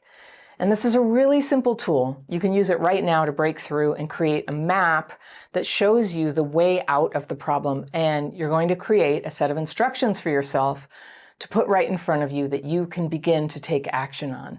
This is something you write down. I'll show it to you in this video as I do it for myself, all right? Now, whether or not you get the power to do everything you write or just one thing that you write, the act of writing it down has tremendous power in it. Sometimes just naming the changes that you need to make is enough to get that movement started, that step-by-step movement. So this is a thought exercise that I use in lots of areas of my life. When I feel like I'm not making progress fast enough or I've lost my focus, it's a great question to ask yourself, if I had to solve this problem inside of a year, what would I do? So it could be something like, if I had to earn X amount of money in a year, how would I do that? Or if I had to be able to run an 8-minute mile 3 months from now, what would I need to do? And then I list at least 10 things, okay? So the money example's real.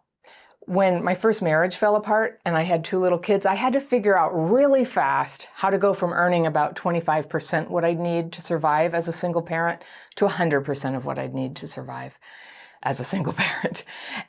Later, I used this tool to plan my next step up, how I'd get past survival and create a business and a life that would let me pay off my debts, start saving, and be a good mom, and eventually meet somebody new. So people with childhood PTSD, we get fuzzy a lot of the time on seeing, I'm having a problem, and if this problem is going to be solved, I'm going to have to solve it. Like, that's kind of the obvious thing, but it can be very hard to see.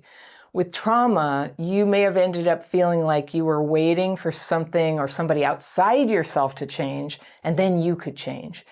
And that's the heart of the problem. So I'm giving you a homework assignment that you can do yourself, and I'll put the link. It will be down below in the description section. You can download it, you can print it, you can follow along with me, or just listen to how I do it and then download it, and you can do it for yourself. So it's called, If I Just Had 1 Year to Heal My Childhood PTSD, What Would I Do? Right? All right. So I know 1 year is like a tight deadline to heal something as huge as childhood trauma. And healing never follows a planned timeline anyway.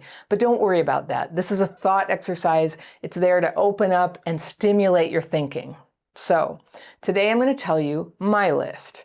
And I've got the benefit of knowing all the things that I did do to heal from childhood PTSD.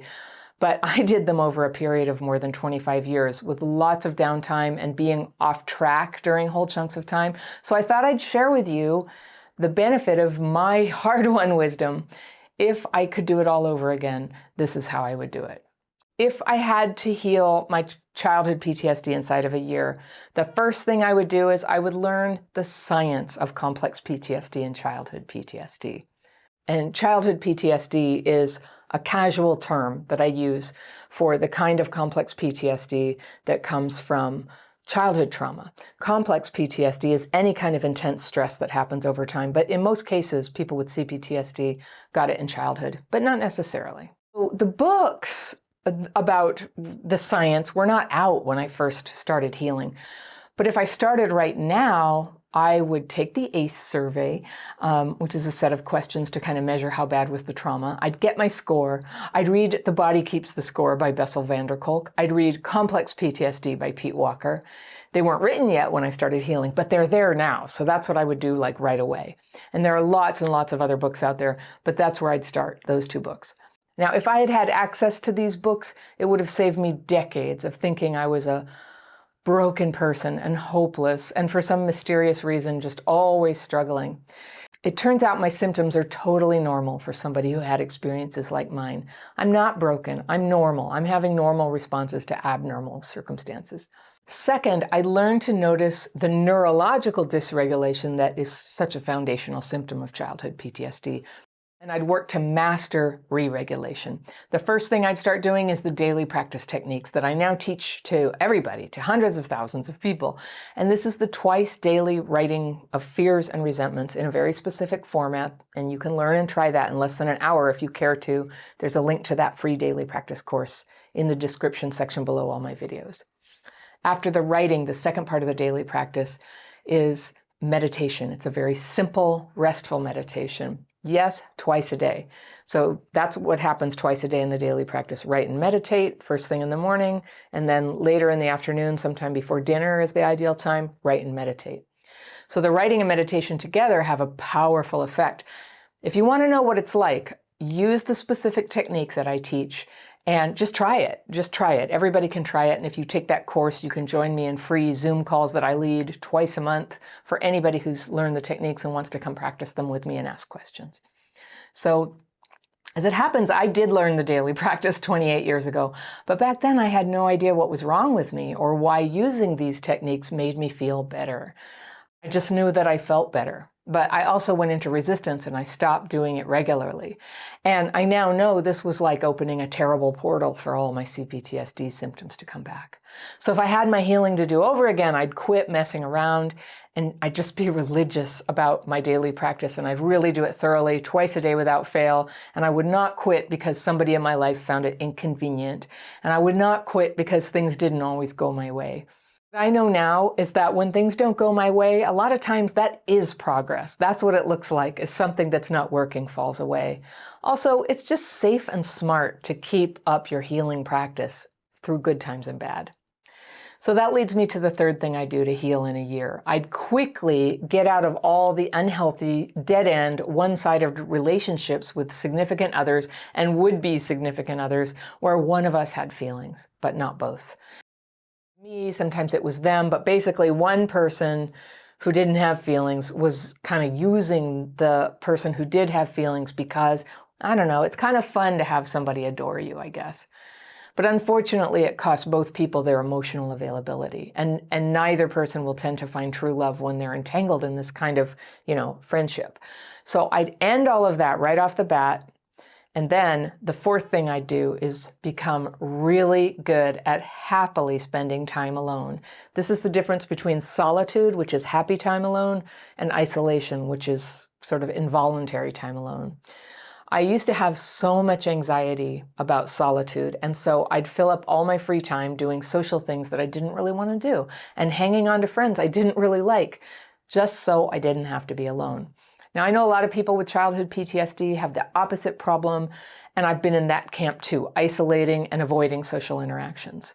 So if I had 1 year to recover, I'd cut down my relationships to just the ones that involved no pining on either person's part, no one using the other person to fill up the seat next to them at the movie, and only people where we both truly cared to know and support each other. That's what a friend is. It's somebody who really wants the best for you and shows an interest in that. For me, it would have meant more alone time. And in my years of recovery, I've discovered there's actually so much joy in having constructive time alone. Not too much, but some.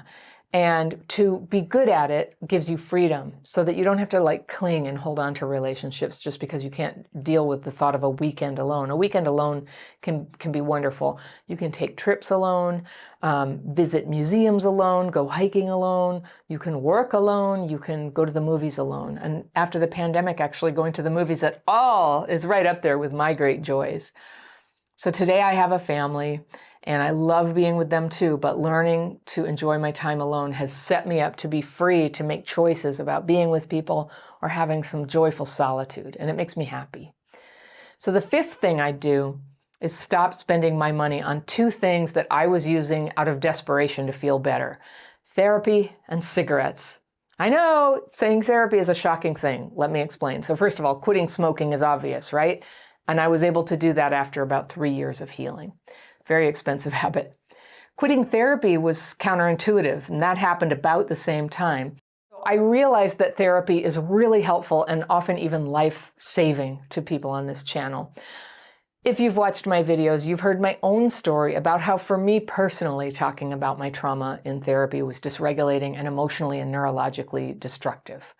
And after trying out 11 different kinds of therapy over the years, it was the daily practice where I can write my fearful and resentful thoughts that set me free from the life I was living, stuck in my narrative, with looping and looping on the bad things that had happened to me and waiting for some kind of better mental state to just kick in. In therapy, that better feeling never came. In the daily practice, which happens to cost nothing, it was like the sky opened. In the daily practice, I just had to do it over again. That's all. All I had to do was repeat, but it was always in my hands to do that. So when I started having that way to kind of release all the intense emotion of having CPTSD, all the losses, all the struggles, everything started to calm down. So that allowed me to stop smoking. And about the same time, I was able to transition easily out of therapy. And then I saved thousands and thousands of dollars. So if I had it all to do over again, I would have magically found the daily practice much earlier in my life. I would have gotten rid of the cigarettes much earlier. I would have completed my therapy much earlier. And I would take all that money I spent and I'd put it in tech stocks. And now I'd be a jillionaire. Oh, well. Sixth thing I would have done if I had it all to do over again. And no one ever told me this back then, but it's strong exercise. It is so good for re-regulating. It's good for calming emotions. And who'd have guessed it's good for your heart, your lungs, your muscles, and pretty much everything in life. So now that I exercise, I have so much more confidence in the world. I feel prettier. I feel healthier. I feel younger, even though I'm way older than I was back in those days when I did not exercise. Okay, the seventh thing I'd do if I had it all to do over again, I'd stop all the negative stuff in my life, starting with my own trash talking of other people and their opinions, their religion, their politics, their taste in food, their music, their choice of partners, pretty much everything. And I would instantly challenge myself on all my negative beliefs that require black and white thinking. And, these people are good, those people are bad. This person's perfect, this person's evil. And I'd completely embrace the understanding I have now that everything is complicated and we're all working out a way to do the best we can. And I'd quit being so judgmental. I'd quit telling people how they should change. I'd stop putting myself down. I'd delete all the music I used to listen to that was about death and heartache and revenge and being crazy and getting betrayed and self-pity. Or I'd delete most of that music anyway. I mean, some of it's kind of good, right? But I know that it affected me in a bad way. I know that it can be trauma triggering just listening to music about despair.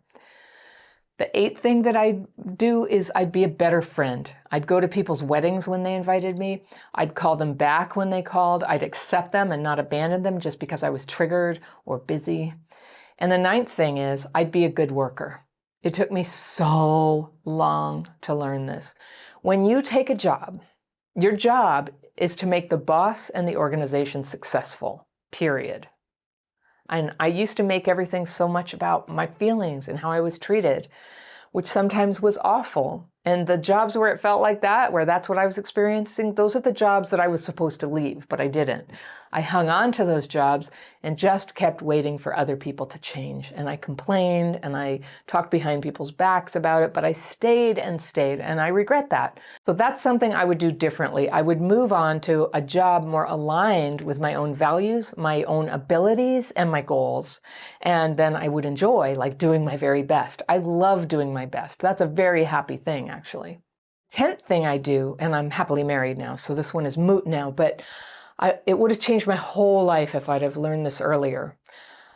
If I were single and I had 1 year to heal, I would learn to date. I never knew how to date. I thought that dating was just finding yourself all in an emotional bond with somebody because you already had sex with them. And there was a mutual attraction that drove you to that. And then retroactively, you would try to change them into the person that you were hoping they were in the first place. No, it turns out dating is supposed to be a getting to know you process with people to see if they might be someone with whom you'd later want to become committed to. And in my case, I knew that I wanted marriage. I always knew this is what I wanted, but you wouldn't know it by who I dated or how I handled myself in those relationships. My confusion around this was from my childhood hurts, but the trauma that bad relationships brought into my life was probably even worse than the trauma from childhood. And worse, even than that, I caused other people to suffer. So I'd completely change that if I had to heal in a year. Zip, done, goodbye. So that's my 10 things. And if you are in my courses, you've done this type of exercise before because I'm all about how good it feels to face the truth, even when you thought it would be terrible, and then to take really practical steps to make changes. So you deserve those changes. You deserve a good life.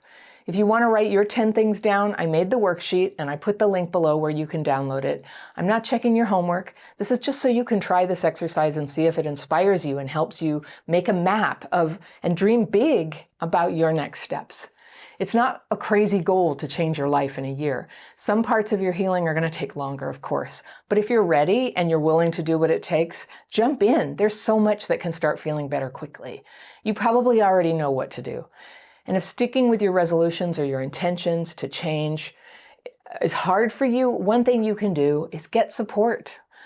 one way you can do that is to become a member of Crappy Childhood Fairy. Membership is the inner circle, and you get access to all my courses, my monthly webinars, the group coaching calls I lead twice a week that are just for members, and an incredible group of fellow travelers, people, men and women, who take part in our secret Facebook group, supporting each other, organizing daily practice calls at different times throughout the day, just enjoying friendship with people who understand what it's like to have CPTSD and who are walking the same positive path of healing that you are. So you don't have to accomplish everything you write on your list of 10 things that you would do if you had only a year to heal.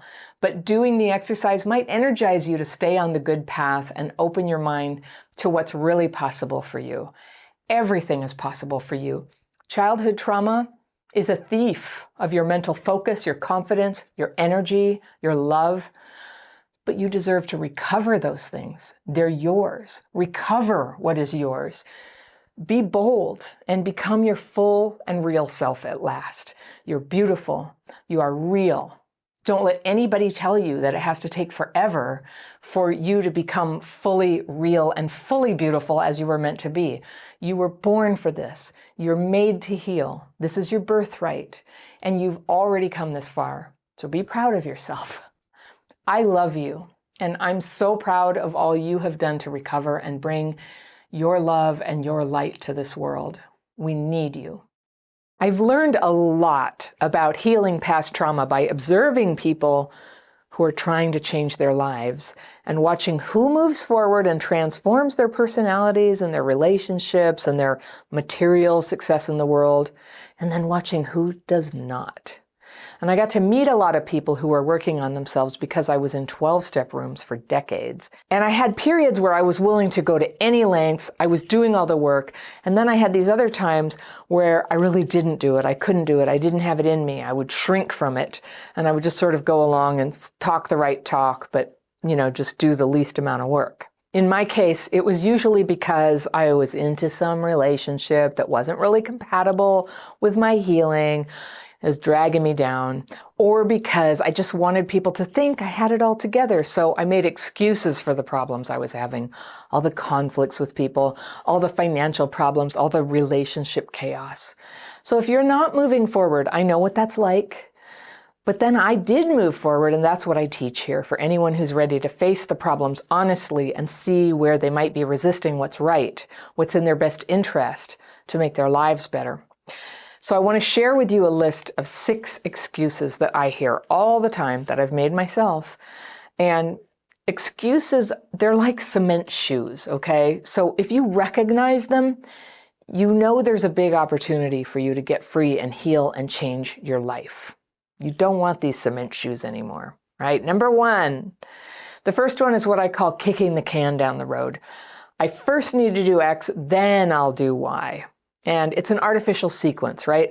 Often people will put giant projects between where they are now and where they want their life to be. Like, I'll start eating healthy once things stop being so stressful. I'll do it then. It'll get better then.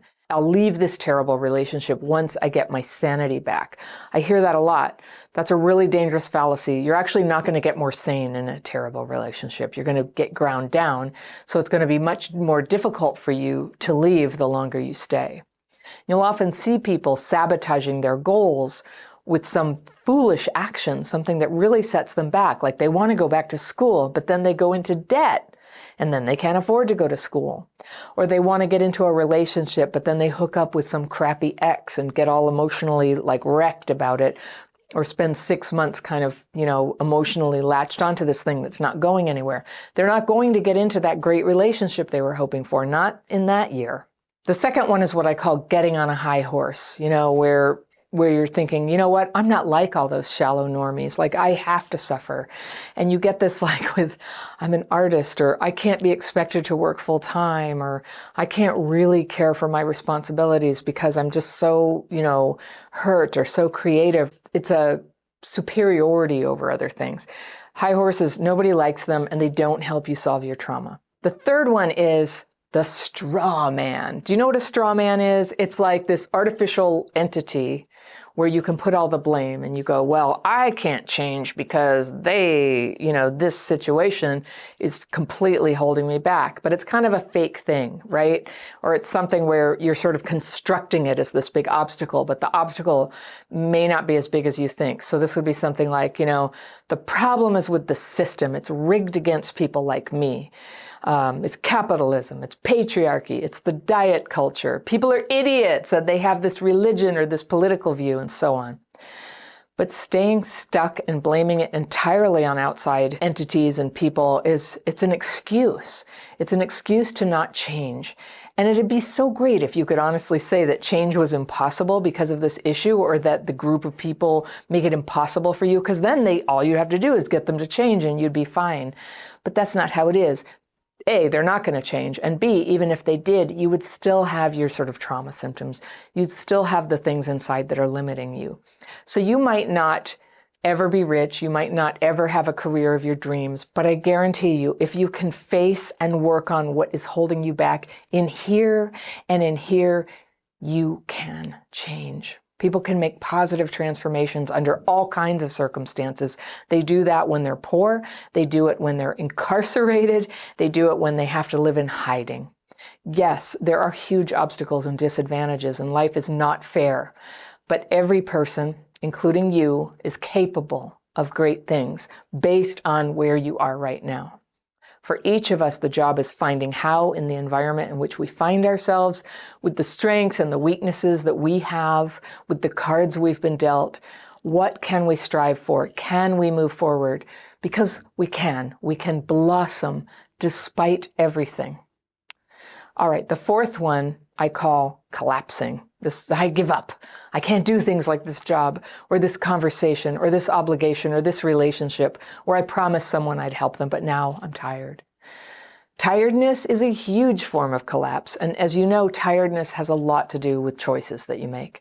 And yes, I know some people have health conditions, chronic fatigue or cancer or long COVID, or even worse things. And that's another story, right? That's not what I'm talking about. Even when you have illnesses like that, it still requires taking care of yourself and maximizing your energy to the best of your ability. So there's no scenario where people with CPTSD really can get away with trashing their bodies and sacrificing their energy and their motivation. It hits us harder than people who didn't have huge trauma. We can prevent a lot of the health risks that are correlated with trauma, but it means really, really taking care of ourselves. Sleep, healthy food, and exercise. Those are the basic building blocks. If you're doing those things, you don't have to be perfect, but if you can do them at 80%, wow, then you can get to work on the emotional reasons that you sometimes collapse. When you have that together, you can start to look at the outside reasons you sometimes collapse. But it's got to start in here. People who are quite ground down inside are not in a good position to change the world or change other people or make things better. It starts here. So maybe you were trying to put yourself out there and it brought up a lot of fear. Or maybe you're really vulnerable to criticism and you don't have the kind of friends who help you keep criticism in perspective. It's cool. It's just one person. It's okay. I get that. Maybe you let problems pile up and it's too hard to face the mountain of problems. But there's a way forward, and it's not through escaping into substances or the internet or anger or isolation. It's a day-by-day process of showing up, doing the good things that keep you feeling okay, doing the work to keep a community of supportive people around you. I know it's easier said than done, but it's doable.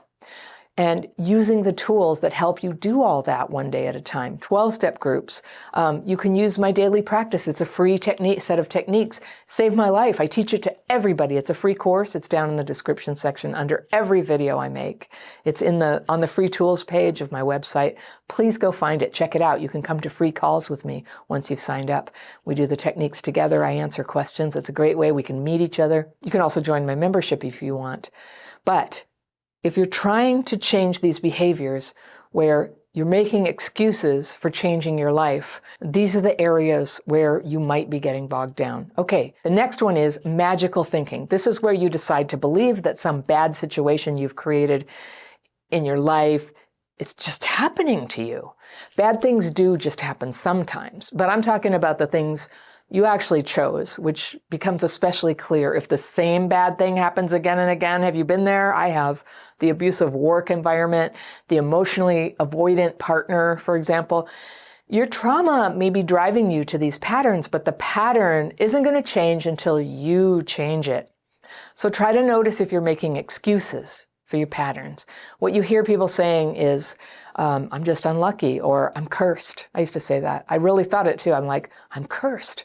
You know, everything I touch just turns to crap. I saw later it was me. Or you believe that the problem is that you attract people who hurt you, you know, narcissists, manipulative people. The problem isn't actually who is attracted to you. It's who you are attracted to. It's who you let into your life, who you get into a relationship with. When you can't detect who somebody is, or you get in so fast that you don't realize till too late what they're like, that was you. That was you, okay? And you take your power back when you admit, I keep being attracted to narcissists versus they just find me. I don't know why. All right, the next one is what I call fatalism. Fatalism is when you believe that something has to be that way. It's inevitable. And in traumatized people, it shows up as, my parents abandoned me, so I always end up with people who abandon me. And yes, it's absolutely true that the pattern of childhood tends to show up as your pattern in adult relationships, tends to, but you can change that. It's not inevitable. It's actually, when you have perspective on it and you've been working on it, you can see every time where you ignored the red flag and you walked right in anyway. There's this little moment where you can change how you do that. You actually have the power to do that. So watch out when you explain your problems this way, as if there's a direct cause and effect that you play no role in. My parents made me like this. I'm like this. I'm a highly sensitive person. I'm an empath. And even calling yourself an adult child of an alcoholic, all of that, the labeling of yourself, it's just a way of sort of giving up on all your potential to be different, to be not so affected by what happened to you as you are right now. You have that potential. You're a fully feeling, fully capable human being. You're working to heal the effects of the past and become yourself. What happened to you is not your identity. When you keep focusing on that identity, those abusive events or the neglect, it's a distraction. You know, believing that is distracting you. It's a coping mechanism that's making it so you don't have to focus on the problems right in front of you. The way you might be isolating and avoiding your own life, the way you might not be taking responsibility, or you're pushing people away with emotions you haven't yet learned to regulate, or you're living as if somebody is somehow coming to save you. That's really common. You need to save you. I know it's sad, but it's true. You need to save you. And you can do that by facing the problems and looking for the parts of those problems where your own trauma-driven thinking or dysfunctional choices have played a part. You can focus on those, not because you're bad, but because this is the only part of life where you really do have power in yourself in present time. Okay, the last big excuse, it's really a whole category of excuses, and it's what's known as spiritual bypass. And the people who do this are sometimes religious, they're sometimes spiritual, sometimes they're against religion and spirituality, or their ideology is a religion. You know, it could be like a political belief, but they get so locked in that they cannot see reality. And this is stuff like, I'm exactly where I need to be right now. It's all good. Or if it's meant to be, it'll happen. Or God doesn't give you more than you can handle. I particularly hate that one because I've lost people to suicide, so it's just patently true. Well, I don't think God gives you those circumstances, but people frequently end up with things they can't handle. That happens. So I consider that a spiritual bypass. A lot of spiritual bypass, what it really is encouraging words that are meant to lift you up and keep you going when things are tough, but they can be used to pretend that you have no agency. They can be used to just make an excuse, I just can't do anything about this. Any belief system can be used by you or people who want to exploit you to put up with crap. So doctors who tell you your trauma symptoms are all imagined, that's a belief system of theirs. Therapists who tell you that the fact you're still miserable after 2 years is because you just need to feel your feelings or grieve or whatever, and you're like, I don't know, I've been crying every day for years. That's a spiritual bypass. That's not dealing with the reality of the situation. You need and deserve to feel happier, to feel more ease and comfort right now. So don't BS around with other people's excuses. and don't make your own. Healing is possible when you can recognize your own symptoms and then work on ways to soften them. When you can recognize your own self-defeating behaviors and work on ways to change them. You don't have to do it all at once. Sometimes you just pick the one that's causing the most problems for you and start there. Now, it's true that sometimes the things that are making you unhappy are going to take a lot of effort to change. But luckily, no matter where you're stuck or what's going on in your life, it's possible to lift your mood right now. And that is worth doing, don't you think? That's what I'm going to show you. These are simple strategies you can use whenever you're in a bad place, dysregulated, angry, depressed. You can feel it in your body and you're feeling like you just can't pop out of it. Now, sometimes there's no reason for feeling bad. Maybe you're in an emotional flashback, or it's hormones, or you're tired. What I'm teaching you doesn't depend on knowing what's the cause. You don't have to solve that problem, even if you know what it is. It's possible to push your mood up 2 or 3 notches and still be your real self and not lose track of the problems in your life, because at some point you'll want to solve them. And you can get into the habit of feeling better so that you don't have to go through all these steps to getting there every time you want to feel better. It'll be more your natural state, or easier to get there. And that would make life easier, right? The first thing to do is to get up an hour earlier than you normally would. Even though this might leave you a bit tired in the afternoon, it's a good way to reduce the stress that makes mornings such a vulnerable time for overwhelm and discombobulation and depression.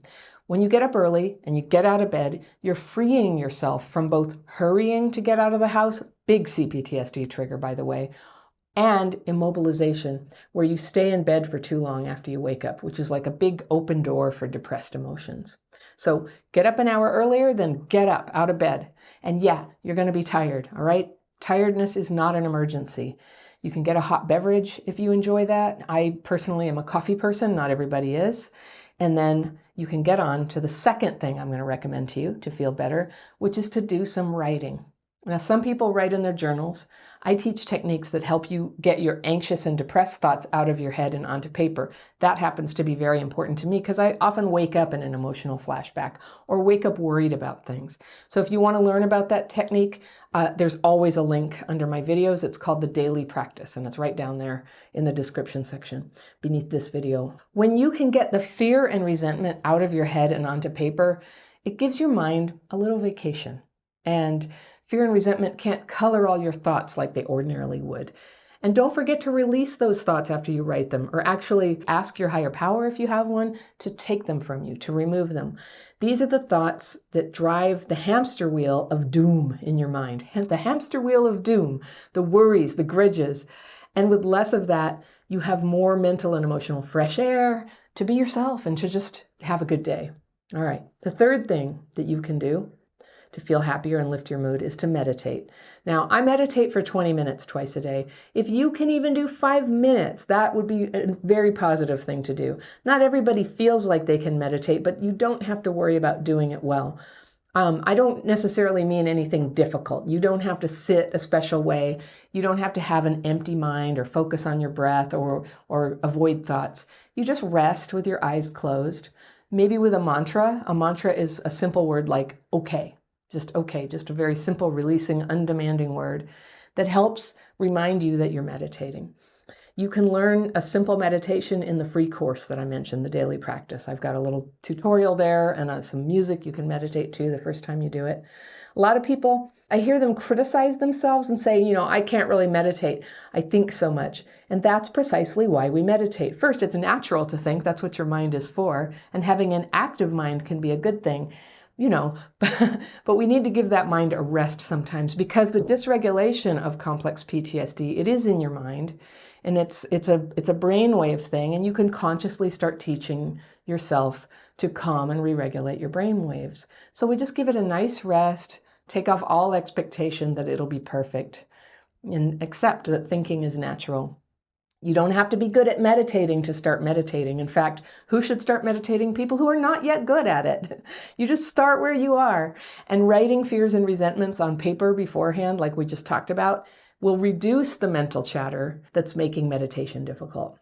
All right, the fourth thing for lifting your mood is to go outside and exercise hard if you can. Now, there was a time when I had acute PTSD, and if you've ever heard my story, there have been a couple times in my life where some really traumatic things happened in adulthood, and my sadness and the childhood PTSD symptoms were coming on strong, and I could barely work or hold a conversation. My mind was just really stressed and scattered. My body was in like full adrenal freak out several times a day, every time I passed this place near my house where I had found someone dead, actually. And every time that the adrenaline would whoosh through me and my heart would pound, my thoughts would fly back to the memory of what happened and how I did CPR for 20 minutes and couldn't save this person. This was someone I cared about. And so this PTSD reaction had been going on for months. And I happened to see a doctor and she said, well, gosh, how many times a day are you having these freak out episodes you're telling me about? And I said, oh, not that much, maybe, 10 or 15 times, maybe 20 times a day. She was just like, oh my gosh, we're going to have to start putting you on some medication to stop that. It's really, really unhealthy for you. But I didn't want to do that. And so I told her, I'll do that, but hold on, let me go do some research and see if I can make it stop by myself. I really didn't want to take medication because something so wonderful had happened earlier when I first got my daily practice, in that never having a clear mind and always being depressed all of a sudden had come together. And I felt like my brain chemistry had finally sort of come to a good place. And so even though I was traumatized again, I was really scared of disrupting the progress that I'd made before. So I went online and I researched, what does a person do if they can't stop going into panic mode all day? And one thing suggested was go exercise hard. And it was so effective. I can't believe the doctor never mentioned this, but I figured it out for myself. Now, what does exercising hard mean? It can be different depending on what you're used to doing or what your strength level is, but you want to get your heart rate up for at least 20 minutes. If you're able to run, run. And if that's a little more than you can do, take a brisk walk for 20 minutes. If you can walk for an hour, that's good too. And when you're in the middle of a life crisis especially, try going in nature. Walk till it tires you out. If you're not able to walk, do what you can to get your body moving and your heart rate gently up for a while. If you can do that outside, even better. You probably have had the experience of how good this feels, the endorphins, the high. If you can start doing that every day, it's going to start to move your mood. Number 5 is to do any of these exercises we're talking about outside, or do anything outside. Outside is where the sun is on us, or even if it's bad weather, our brains like to know, like, what time of year is it? What time of day is it? And so being outside helps us get calibrated and feel normal in our bodies, helps us belong to the planet Earth. We feel hungry at the right time. We feel sleepy at the right time. These are some of the benefits of seeing the sun and moving around outside. Things like normal sleeping and normal eating aren't always easy for traumatized or depressed people, but this can help nudge you in the right direction. And of course, daylight's really helpful to move that depression away, to cue your brain and talk to your nervous system and coax it into normal rhythms. Also, if you're going to walk or run, it can really be nice to do it instead of on a treadmill, to do it on a natural surface like on the street and sidewalk with the up and down of the curbs, or on a dirt road where there's a slight unevenness, some pebbles, because our brains like that too. Our brains like to sense those changes in the surface and figure it out. So much of what's going on with complex PTSD, especially when we're struggling in our mood or feeling physically deadened, it's like we don't have our head together. There's dysregulation going on in the brain. This is a really normal symptom after childhood trauma that adults go through, affecting your whole nervous system and your emotions. So dysregulation makes everything harder, clunkier, but we all instinctively know how to re-regulate. It's not always easy when you're feeling stressed and sad and when you have underlying complex PTSD, but the techniques I'm teaching you will help you get re-regulated faster and stay regulated more of the time. All right. Number 6 is to do your movement in a group if you can.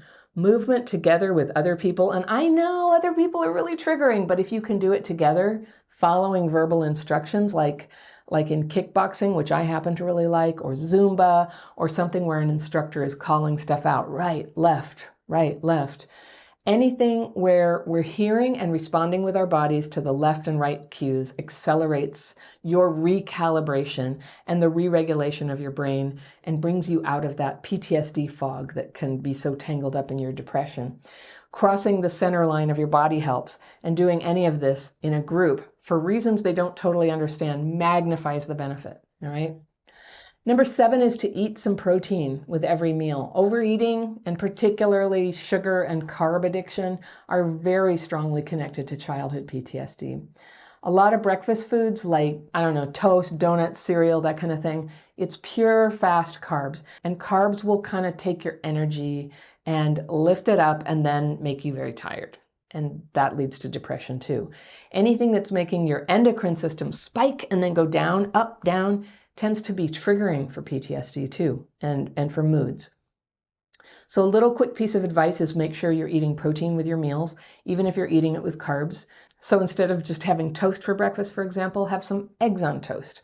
Add that protein to the meal. It just helps to keep it a little more balanced and less triggering for the childhood PTSD symptoms that are often driving the depression. If sweets and high carbohydrate foods tend to trigger overeating in you, you might want to take the food sensitivity quiz that I've linked in the description section below. There happens to be a very good way of eating to help with that carb sensitivity, and I follow it myself, and you can find out about it with that link. But calming that carbohydrate addiction is very powerful for calming dysregulation. That's my experience. Also with CPTSD, it's really easy to start the day with the sense of overwhelm. And the sense of overwhelm is familiar for a lot of us, and it can really scatter your focus and make you feel worse because it's hard to get anything done. So this is number 8. To get out of overwhelm and work deliberately on good, useful activities for yourself and the people around you. It can be good to make a list. For me, every morning after I meditate, I make a list of things that I'd like to get done, the most important things I'd like to get done that day. Now, I know that there is a lot of stuff on my list that I'm not going to get to today and possibly ever, but I go ahead and put them on the list. And then I try to zero in on what are the 3 most important things for me to get done that day. The 3 most important things might still be an impossible list. So in that case, I go in and I go, what's the 1 most important thing? I just get the hardest thing out of the way so that I can eliminate the sense of dread that comes with having a hard thing ahead of me during the day. Maybe it's, a phone call I'm not looking forward to making because it's embarrassing or I'm going to hurt somebody's feelings. Or maybe it's just something that's going to be really hard and take a lot of focus. I do tend to avoid that. So I just go ahead and get it out of the way. Number 9, this one is kind of special. But if you just want to get your spirits up, fight the urge to talk about anything negative. We've been conditioned, if we're feeling bad about something, to talk to as many people as possible, especially if you're a woman and people go, hey, how are you doing? And it's like, oh gosh, this thing is going on and it's so hard. And if you want to change your mood, I just encourage you to try something different and experiment with not talking about it. Don't talk about the thing that's bothering you. Keep your focus on where you're trying to go on the stuff that's positive for you.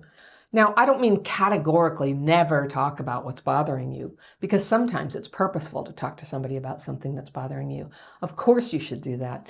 But just generally, try experimenting with not talking about the thing that's bothering you all the time and in every situation where you think of talking about it.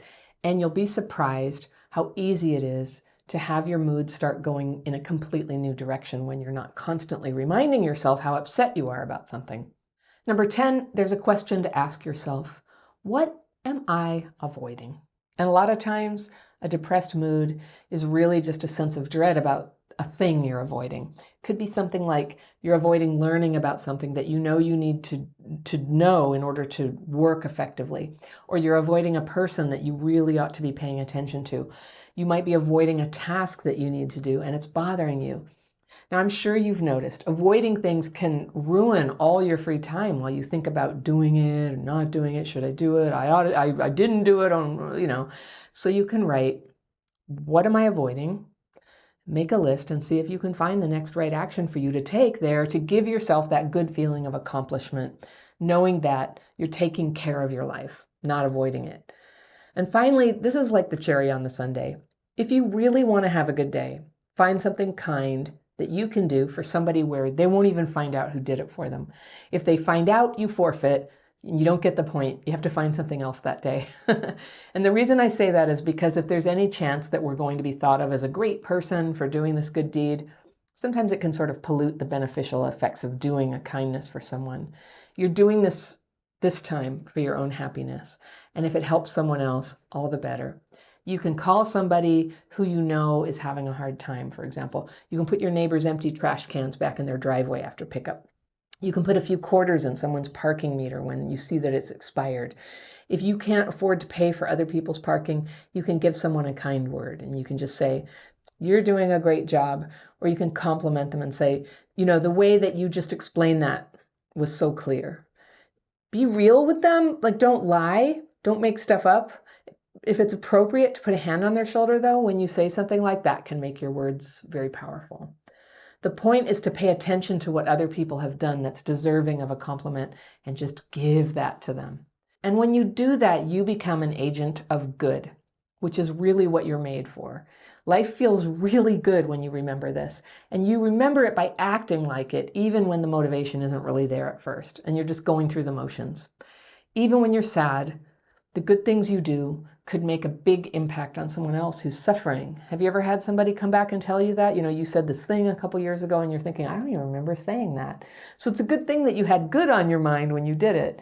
So that counts. It counts when someone tells you that. When you encourage someone and you witness their spirits come up, your spirits can't help but come up too. All right. So those are my tips for turning your day around and having a great day, no matter what's going on. Something we don't talk about much here is poverty and the poverty mindset. Some people fall into it as a result of problems in their lives. They get mentally stuck in a way that blocks them from taking the steps necessary to get back on their feet financially. And some people grew up poor. I grew up poor.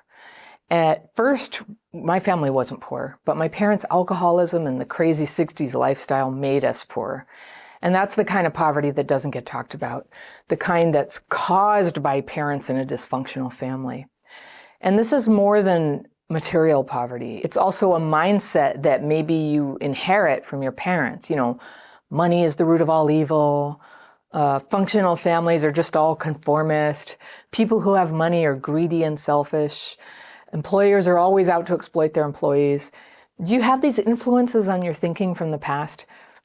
These are what I call trauma-driven beliefs. And though there is sometimes a kernel of truth in them, really what they are is self-justification that you learned from people who were supposed to be caring for your emotional and material needs, but didn't. So having sufficient money is freedom. It's so important. And yet for people who had a rough childhood, a lack of money is so common. The truth is, if you grew up neglected or with parents who were driven by their own trauma, they may not have told you how to act, what to say, how life works, things you need to know to get out of poverty mindset and into financial sturdiness. So my letter today is from a woman I'll call Esty, and she writes, "Hi Anna, I'm 25 years old and I have CPTSD from growing up in a dysfunctional family. I've stopped going to therapy and use more spiritual practices in my daily life in combination with healthy habits and tools from years of therapy." All right, I'm circling things I want to come back to with my fairy pencil, and I'm going to read Esty's letter all the way through, and then I'll come back and talk about it. "The struggle racking around in my brain that I cannot seem to find an answer to about is this: what to do after childhood trauma when it comes to breaking the cycle of poverty and learned helplessness. Feeling as though there are barriers to success and getting out of financial struggling. Cleaning up the mess of earlier adulthood when I made poor financial decisions when it came to credit cards and debt and wasting money on buying things I could never afford as a kid, like nice clothes, good food, good products, etc. I'm trying to damage control these mistakes I made, but feel trapped because I cannot find higher paying work based on my skills and lack of education. I've implemented tools like budgeting and cutting my expenses down, but I still feel really pressured financially.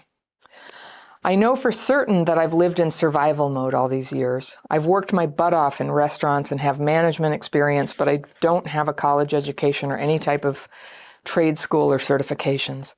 The time outside of work I spent resting from burnout or focusing on some fairy tale relationship I was trying to create with the wrong partners. I feel as though I'm trapped in a cycle of going back to entry-level jobs related to the food industry, and I feel deeply dissatisfied and disappointed that I have not graduated from college at this point in my life. I try to be gentle with myself and remember that I really have only been really as free from CPTSD symptoms for the past 3-ish years, and that before that I was working diligently to heal myself to be able to go to college and obtain more for myself. Having to pay bills, fix my financial damage, and keep some kind of roof over my head has been extremely stressful in that all I have is myself to depend on, and that I have never had help from family members or anything financially. I recognize now that I'm in more control of my life and have left a job where it was similar to a dysfunctional family system, and I was burning myself out for whatever reason. I think wanting to keep the I'm so strong and not lazy narrative and not wanting to be seen as a loser from others. I'm open to what is going to serve my life in a healthy way to the best of my abilities. However, I think I'm coming to terms with the fact that I am at a starting point where I'm finally ready to go to school and commit, but 4 years seems like an unpredictably large amount of time, and I worry about having housing and being able to meet my needs and bills and afford school. I'd like some discussion on these talking points, as I feel so many can benefit from a positive discussion about this. Okay, Esty, what a great question, and I'm so glad you asked. And this is an area of life where I've struggled and I've had healing, and I haven't talked about it that much. So I'm really glad you brought it up. So let's see, you're 25 years old. You dysfunctional family.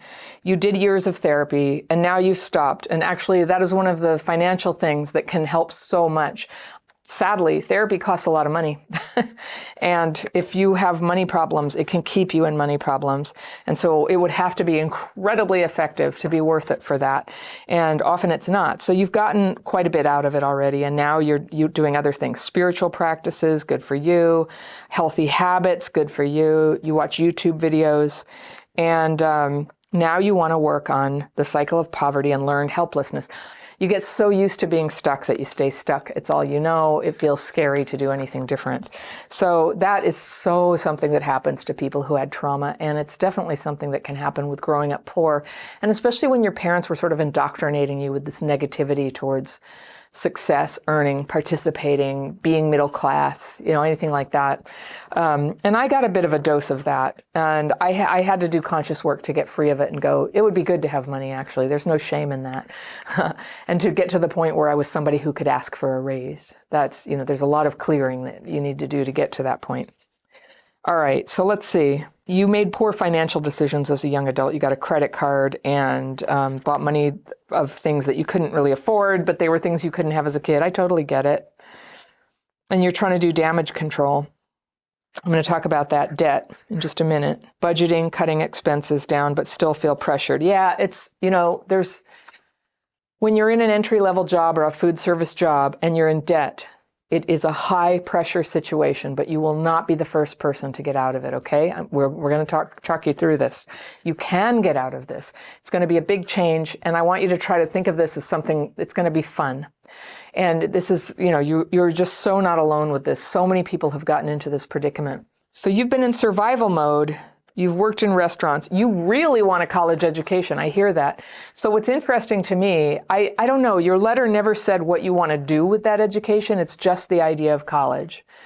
I'm going to throw a little wrench in your thinking here and just say, I don't know, is college essential for you to get on your feet? I think it might not be, not yet anyway. There's time for college, and I totally understand that when you're in your 20s, that would be the common time to go to college. But sometimes being able to make a higher wage than you now have is what's going to set you free to study anything at all. And I'll tell you about that in a minute. So you feel trapped. You try to be gentle with yourself. You've only been free from symptoms for 3 years. I know, you're so amazing. You're a miracle. This is so great. You have a job. You're dealing with your problems and trying to fix these problems and keep the roof over your head. And yeah, it's stressful.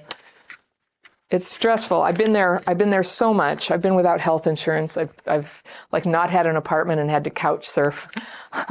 I've carried heavy debt. I grew up on welfare. You know, I've been through it all. I know what you're talking about. And that's, I was traveling recently and I was thinking about how great it is to have enough money that you don't have to fear your car breaking down. Like if it breaks down, there will be something to do. You'll be able to fix it. And so many years of my life, like having a tooth break or the car break down, it was just catastrophic to being able to function. And those are just two of the things that are just hideously stressful about being poor.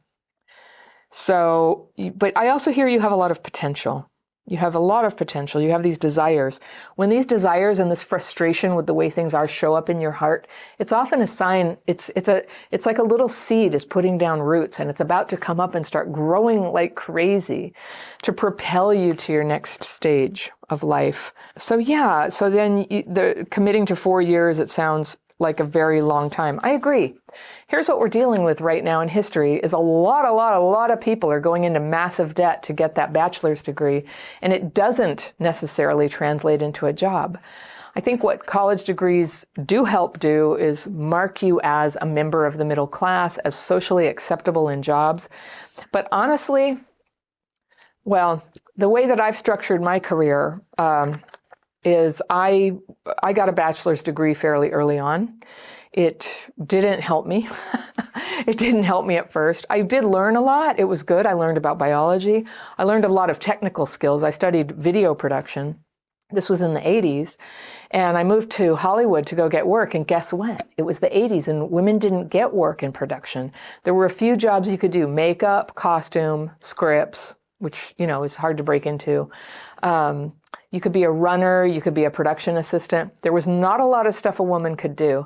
And I would just say now, all my life, I've been watching the names of women show up in the credits of TV and film. And now it's like really populated with women and it's a different time.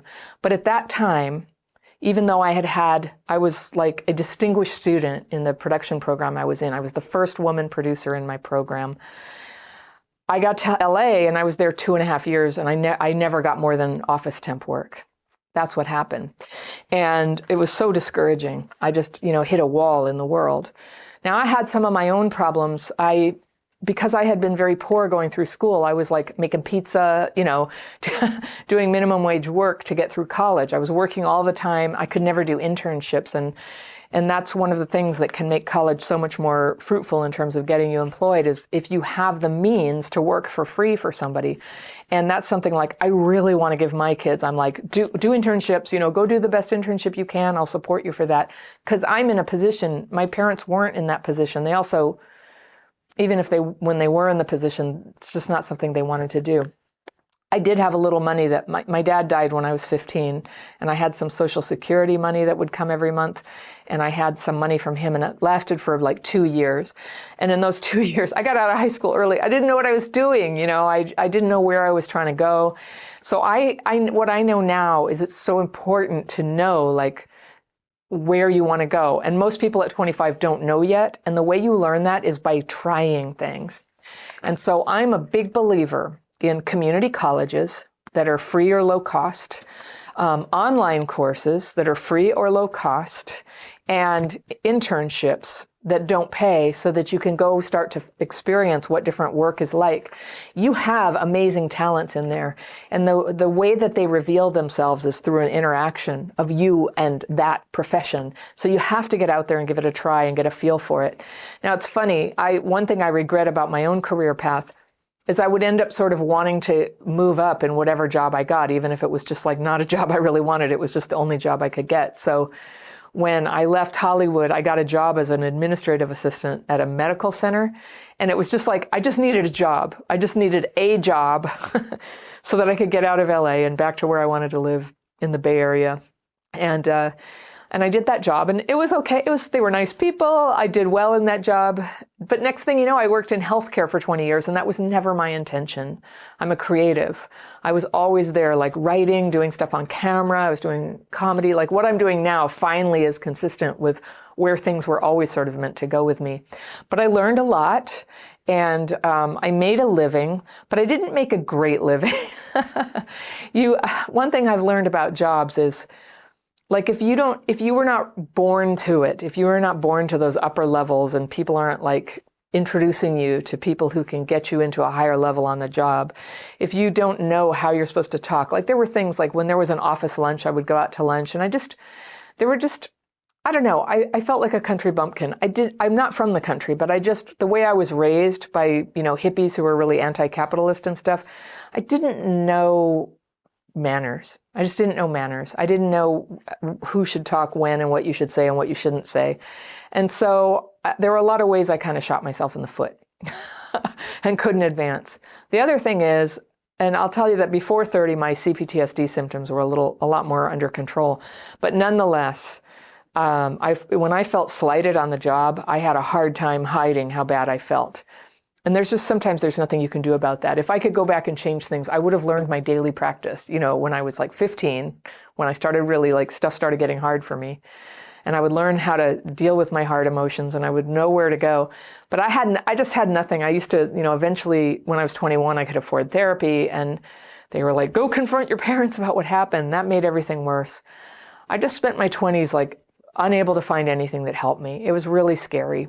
And, work was a place that I anchored myself. Having a paycheck was a way that I kept things steady. I could always pay the rent. In my day, they didn't just give you a credit card as soon as you were born. You had to wait. And I think I didn't get one until I was about 29 or something. And then the credit limit was $400 and immediately I hit the limit and I didn't ever pay off that $400 for years and years. And they kept moving the limit up. And I had that kind of debt is just like this little sidekick, that comes with me everywhere. And I remember somebody saying to me once, I think that people go into debt sometimes because it locks you down. It keeps you from, you don't have choices anymore. You have to deal with your debt. You can't just go back to school or travel or anything. Your debt means that you have to just keep doing what you're doing. And I don't know if you relate to that statement, but when I thought about it over the years, and that's just so true for me. There's a number of self-sabotaging things that I've ever done to myself that function that way. Because when you have choices, it's freaking scary. There's a lot of commitment involved. There's a lot of hard work. You're not going to be able to kind of pull back and isolate. As a person with CPTSD, that's kind of like a safety. It's a little safety zone that you always need. You need a place where you can go back to center and re-regulate yourself. And if you get into a high responsibility situation, you might not have that. And I don't know about you, but there's this unconscious fear, I'll just shatter. I'll shatter if I accept this commitment and I can't escape and hide. So for a lot of people, including myself, there's this kind of love-hate relationship with that part of oneself of wanting to sort of pull back and hide and go into a cocoon and not deal, right? I think that's where a lot of negative behaviors come from, is that desire. With CPTSD, there's something to it. It's not just crazy talk. It's something that we need, but it's all about finding a safe and healthy way to get that self-calming that you can get. That's why I teach these daily practice techniques and talk about them in every video. Down in the description section, the daily practice free course, a very specific writing technique and meditation technique they help you decompress and process emotions that otherwise would sort of take you out. And that is one of the appeals of entry-level jobs is, restaurants are really demanding, but it's not as demanding, like you said, as having to go to college and work your way through it, right? It's not as demanding as doing both. So I have kind of maybe a countercultural view though. So I got my bachelor's degree. I managed to keep debt fairly low by never having internships or a life and just working all the time. I paid off my debt in 4 years, and eventually I did go to grad school. I went to grad school in a topic that I think wasn't really what I wanted to do, but that's who I was around. And I have a master's in public policy, and it's a fancy degree. I don't think I ever really, that was never really the place for me. But I had a feeling at the time, like, I just need that validation. I need to know I can do it. It was hard to get into. It's a prestigious thing to have on my resume. There are certain people in the world who care, but I'm so at the point right now where nobody cares or knows, and I never think about it. But there is the value of education in itself, of rigorous thinking. And, you know, when I finished my degree in the late 90s, my master's degree, the internet was really just sort of coming. And when the internet sort of blossomed, and especially when YouTube came out, and I am now a YouTuber, but long before I was a YouTuber, I've just been so excited. I think YouTube is the greatest repository of human knowledge ever in the history of anything ever. And anything you want to learn, you know, from repairing a tire to making an apology to healing your childhood PTSD, you can find it here. And if you are focused, and I think that's one reason that we want to go to school and get into debt. I mean, we don't want to get into debt, but we want to go to school, is so that somebody will impose on us a curriculum and a schedule, and we'll just keep up with it. And there's a lot to be said for that. There's also the status that is conferred by a degree, but less and less, depending on what you want to do. Is that the most important thing? People who work in technology, it's often very forgiving of not having that, unless, I don't know, there are certain things in the sciences that are important for that. In video production, which I learned at school, I learned a lot, but 20 years later, after I could not get a job in Hollywood, I started my own production company. And I want to tell you about this because this is one of a couple of turnarounds in my life. The first turnaround was when I had my first kid, all right? I want to show you a picture of me when I had my first kid, okay? And when my relationship with my first kid's dad, I did end up marrying him later than this, but we broke up when my kid was still a little baby. We split up, and I suddenly need to figure out a way to get some money. And I had been contracting at the time, and I sort of had a job. It was not that long after I got out of grad school, but I wasn't married. You know, we had just sort of like thrown together this life because I was pregnant, and this is both my kids' dad. We did end up getting married. We got quickly divorced, and he's remained a good dad. Worst marriage you ever heard. So, but he's remarried now, and I'm remarried, and we're all friends, and everything's okay. So I just, you know, I'm not trying to tell a sob story, but boy, when you have a new kid, don't have a kid. Don't have a kid till you're married, okay? This is your opportunity. This is your opportunity to get your life where you want it, or a little bit on the way, and then have a kid, okay? And I'm going to also give you a little lecture about getting married first. If you want to be poor, have a kid without a partner. That's the number one driver of poverty for women, is having children without a partner. Number one driver, more than not having an education, more than your background. It drives, that's a fact. People don't talk about it, but it's so important to have a partner. If you can, you know, I ended up a single mom for 9 years. There's no shame in it. I'm just saying, if you have a chance to plan for your life, make this plan. First things first, get married. Married to somebody really great. I'm talking about that a lot right now this week. When my relationship broke down and I had a little kid, he was going to help financially, but there was no way. I didn't make enough money to, you know, keep paying the rent where I lived and support, you know, pay my half of the babysitting money and all of that. It was a disaster, and I had to think really fast. And I did the math, and I invite you to do the same thing. Do the math. How much money do I need to live how I want to live this next couple of years? How much money do I need? And I calculated I needed to make twice as much money, either as a salary or an hourly rate, than I made at that time. I needed to make twice as much. So I was like, that's impossible. I can't make twice as much all of a sudden like that. But I'm telling you, Esty, I put my mind to it. I got some books. These were books at the time. There's new books, new videos, new resources. Like, this is a really common journey and purpose that people have to get out of debt. And debt was not my biggest problem then. I just needed income, and I'll get to the debt in a minute. But I needed income. And so I want to show you, here's the picture again of me back when the crisis hit. And that's me right there. And I want to show you a picture of me after I did all this work on myself to double my income. 1 year later, here I am. And all it is I thought, well, it's not like I act like it was just like this little thing. I got a nicer haircut.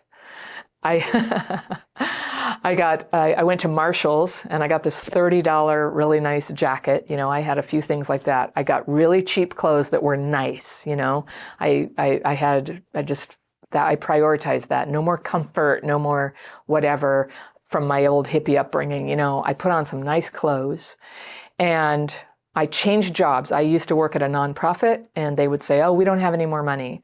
And so I said, all right, I went and got another job. And I got another job that paid 50% more. And I did that. And then within 6 months, it was a .com. They went bust. That was accelerated. Then I went back to the nonprofit where I used to work. And I said, if you want, you can hire me hourly, but it's going to cost this. And they did it. They hired me. Now, when I doubled my rates, I was really nervous that nobody would pay it and I wasn't worth it. But here's what happens. When you charge more for yourself, when you ask for a raise, when you present yourself as somebody who earns that much, you become that person. And it's not smoke and mirrors. Like, you have to be somebody who shows up on time, who's really reliable, whose emotions don't get the better of them, who can lead a project. And I live in California, so to have enough money for a mom and kid, like, it was... And to go do the work and, oh gosh, but I did it. I did it. And when I did it, I was so proud of myself.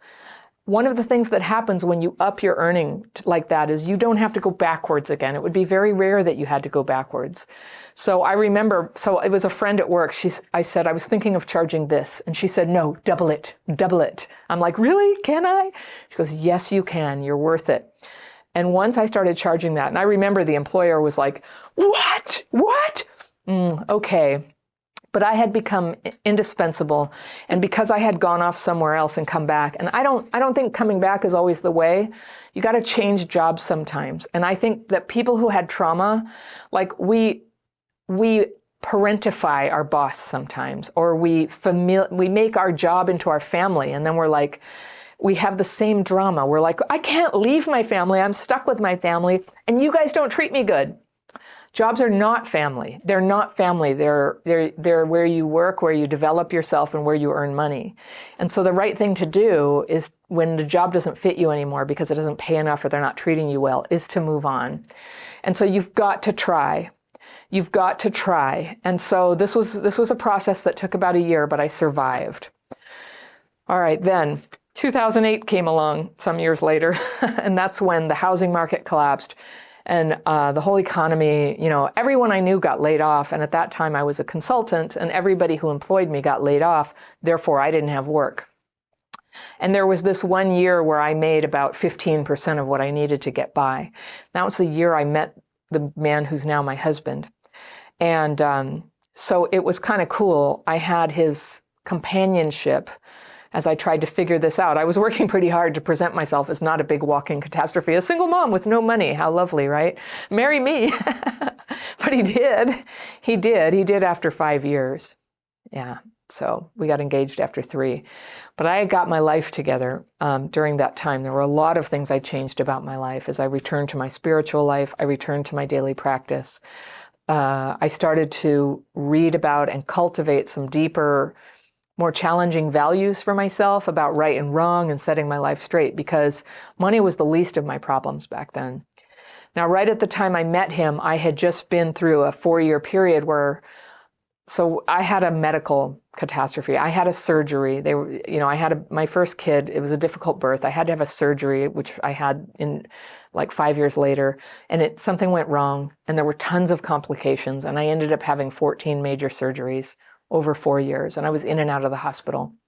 And I was a contractor. I had health insurance that I paid for myself, and this is like, we're talking about the mid-2000s, and it was $1,800 a month. I just going to put that out there.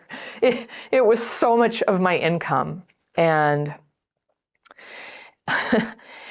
and I needed it, and I still had co-pays of $3,000 per surgery, and I couldn't work for a month at a time, and I only got paid if I worked. So, my financial stability got really stretched thin, and then 2008 hit. And how I made everything work is credit card debt. I told you at the beginning of this video, I had carried a lot of credit card debt I had never really paid it off since in my late 20s when I got my first card. I had never really paid it off, but I just ended up I bought out my ex-husband when we divorced. All right, I got a home equity line of credit. I bought him out so I could keep the house. And then I never missed a payment. I've always been very good about that. I just had to keep this is back in the day, 0 interest, and they would just send me cards and offers, and I would move balances and do all the things that you're not supposed to do.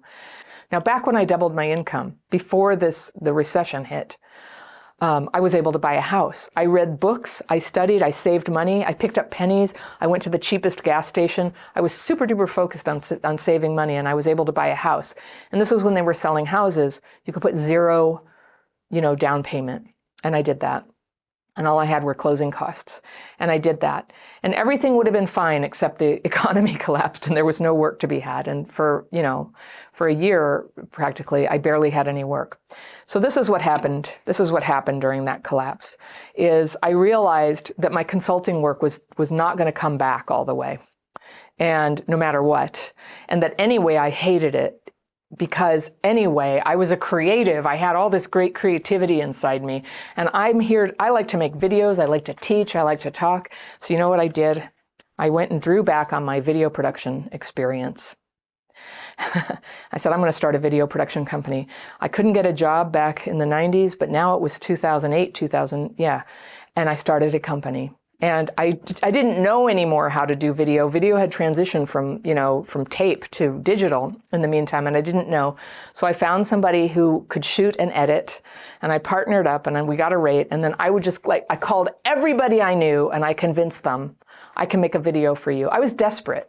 See, desperation can sometimes get us out of our comfort zone and just get us to go try things. And Esty, I'm bringing this back to you to just say, the pain that you're feeling is your fuel, and it's propelling you to do something new. If you really had to get a job outside of the food service, you could. You could if you were, you could if you had to. And so, so I told everybody about this, and I called them and I said, I can make videos for your website. Now, this was 2008, and people are like, you can't put a video on a website. I mean, YouTube was like 2 years old at that time. And I said, you can. And they go, but there's not enough bandwidth, they had heard. And I was like, there's going to be. You need a little video. We'll make it very short. We'll make it small. We'll make it low resolution. But it's going to do so much for your website. And also I said, I can make training courses. I knew all these people in healthcare, and I can do education for doctors, for patients. And at first I couldn't get work. And so my boyfriend, who's now my husband, he said, he knew that I was so stressed and anxious. I'm like, what am I going to do if I can't get some money? And he brought me these podcasts. I think they were on CDs or something. This was so much has changed. And then they were like how to make cold calls. So I made a plan. I'm going to make cold calls. It said, do your research and make 10 cold calls a day and keep doing that until you have enough work. So I did my research for a day. The next day I made 10 cold calls to people I knew saying, I can make videos for you. 3 of them hired me. I never had to make cold calls again. How about that? I don't think it's that easy for everybody. It was good timing. And then I had a video production company, and I'll tell you, it was so hard and so stressful, and I had to do jobs that were just like bullshit. They were just such a drag. Not terrible, but clients who were difficult, hard to get paid. And I just learned, I toughened up. I was like, I'm going to ask for the money. I'm going to hire better people to work for me who I can count on. I'm going to, I'm doing it. I'm in it to win it. Here I go. And so I had a company, and I did that, and it did very well. I'm really proud of my company. We did a lot of, our clients were like Zoom and Kaiser Permanente, and we made videos that I'm really proud of. Those are really good organizations to work for. And on the side, somewhere in there, I started Crappy Childhood Fairy. It was a little blog I did on the side as a passion project. Now, if you could do anything better than I did it, it's like, keep your passion alive. Don't give it up. Don't give it up. Keep your passion project alive, even if it's on the side, so that you're developing your skill in that. I was learning how to blog, and then I learned how to be on camera and make videos. I went to Toastmasters. I just kept being like a perpetual learner, just always trying to learn how to do something that I really wanted to do better. Now, I want to tell you, when you think about college, yes, maybe. Even though I went to college for video production, what I learned there isn't ultimately what made me able to be a video producer or the Crappy Childhood Fairy. I did learn how to be a good writer in school, and writing is very important to everything I do. But I learned project management from just being in the trenches, of trying to get people to pay me to get stuff done. And so I learned how to manage projects and organize a team and keep clients happy. One of the most important lessons that a person trying to come up in the world at work can do is contain your trauma, contain it.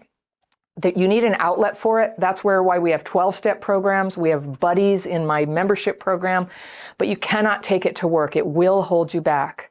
Carrying CPTSD symptoms is a barrier to advancement. So that's so much of what we teach here will serve you so well to help you have this place in your life where you bring your best. You can't help it. Your trauma is going to leak into your life sometimes. This happens. Take it from me. But less and less. Your job, if you want to be successful working for somebody else, whether they're an employer or they're a client and you're working for yourself. I've been working for myself for over 20 years. But, your job is to make them successful. The person who pays you, you make them successful. And I now have hired hundreds of people to do video production and crappy childhood fairy work. And I'll just say the people who stick around, they have a real can-do spirit.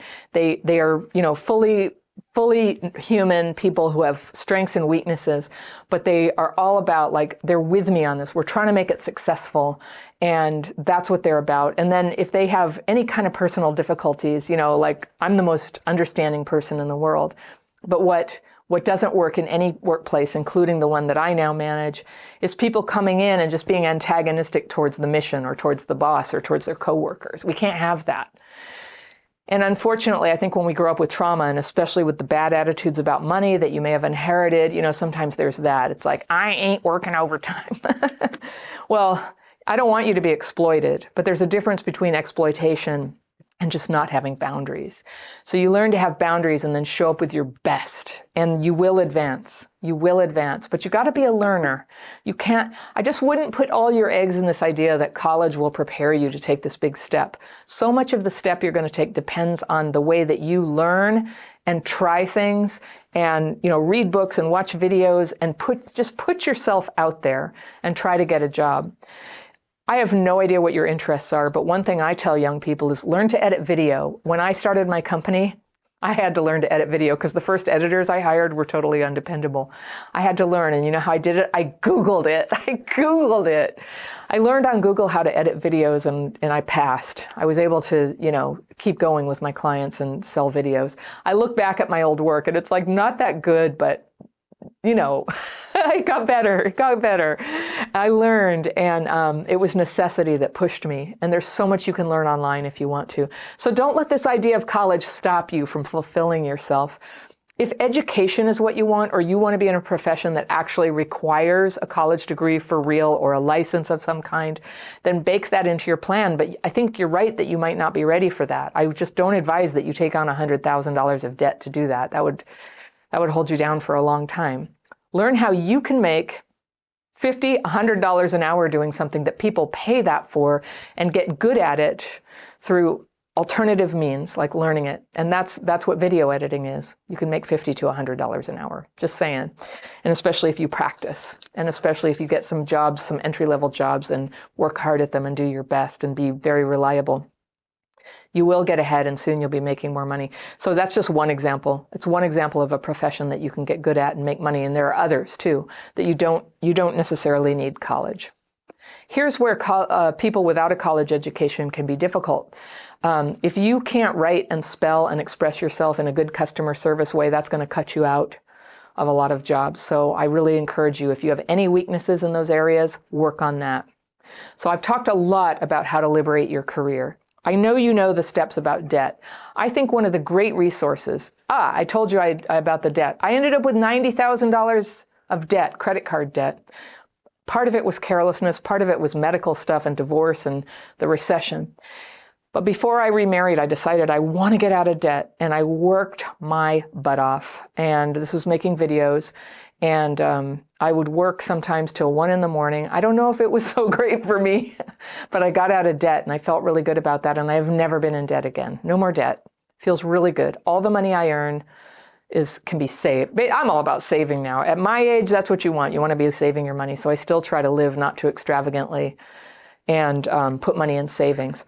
So one book I read at the time when I needed to get out of debt, I was just like, how do I do this? I read Dave Ramsey's book, Financial Peace. It's been out since the 90s. It's really solid. And it just, he teaches this thing called the snowball approach to debt. You might know it, where you rank your debts in the order of size, and you start off with the smallest one. You give yourself an early win. You pay the smallest one off first, and then whatever you were paying monthly on that one, you add to the next one, and increase your monthly payment. You pay that one off. And I promise you, when you begin to take active steps to get out of debt and to reduce your expenses like you are, I know, like, it's this college idea where you feel like no matter how good you're doing with the debt, you're not getting anywhere, but you are. When you begin to become conscious about this and paying things down, it can start to feel like a very positive and even fun thing to start dealing with the problem head on and have the satisfaction. I'm paying it down, I'm paying it down, I'm paying it down. And then one day you make your last payment on your debt and oh, it feels good. You are free. And here's the thing about freedom. Now you have responsibility. You have to figure out what you're doing with the rest of your life. So may you have that problem very soon. I love your letter. I love talking about this. I want to talk about it more soon.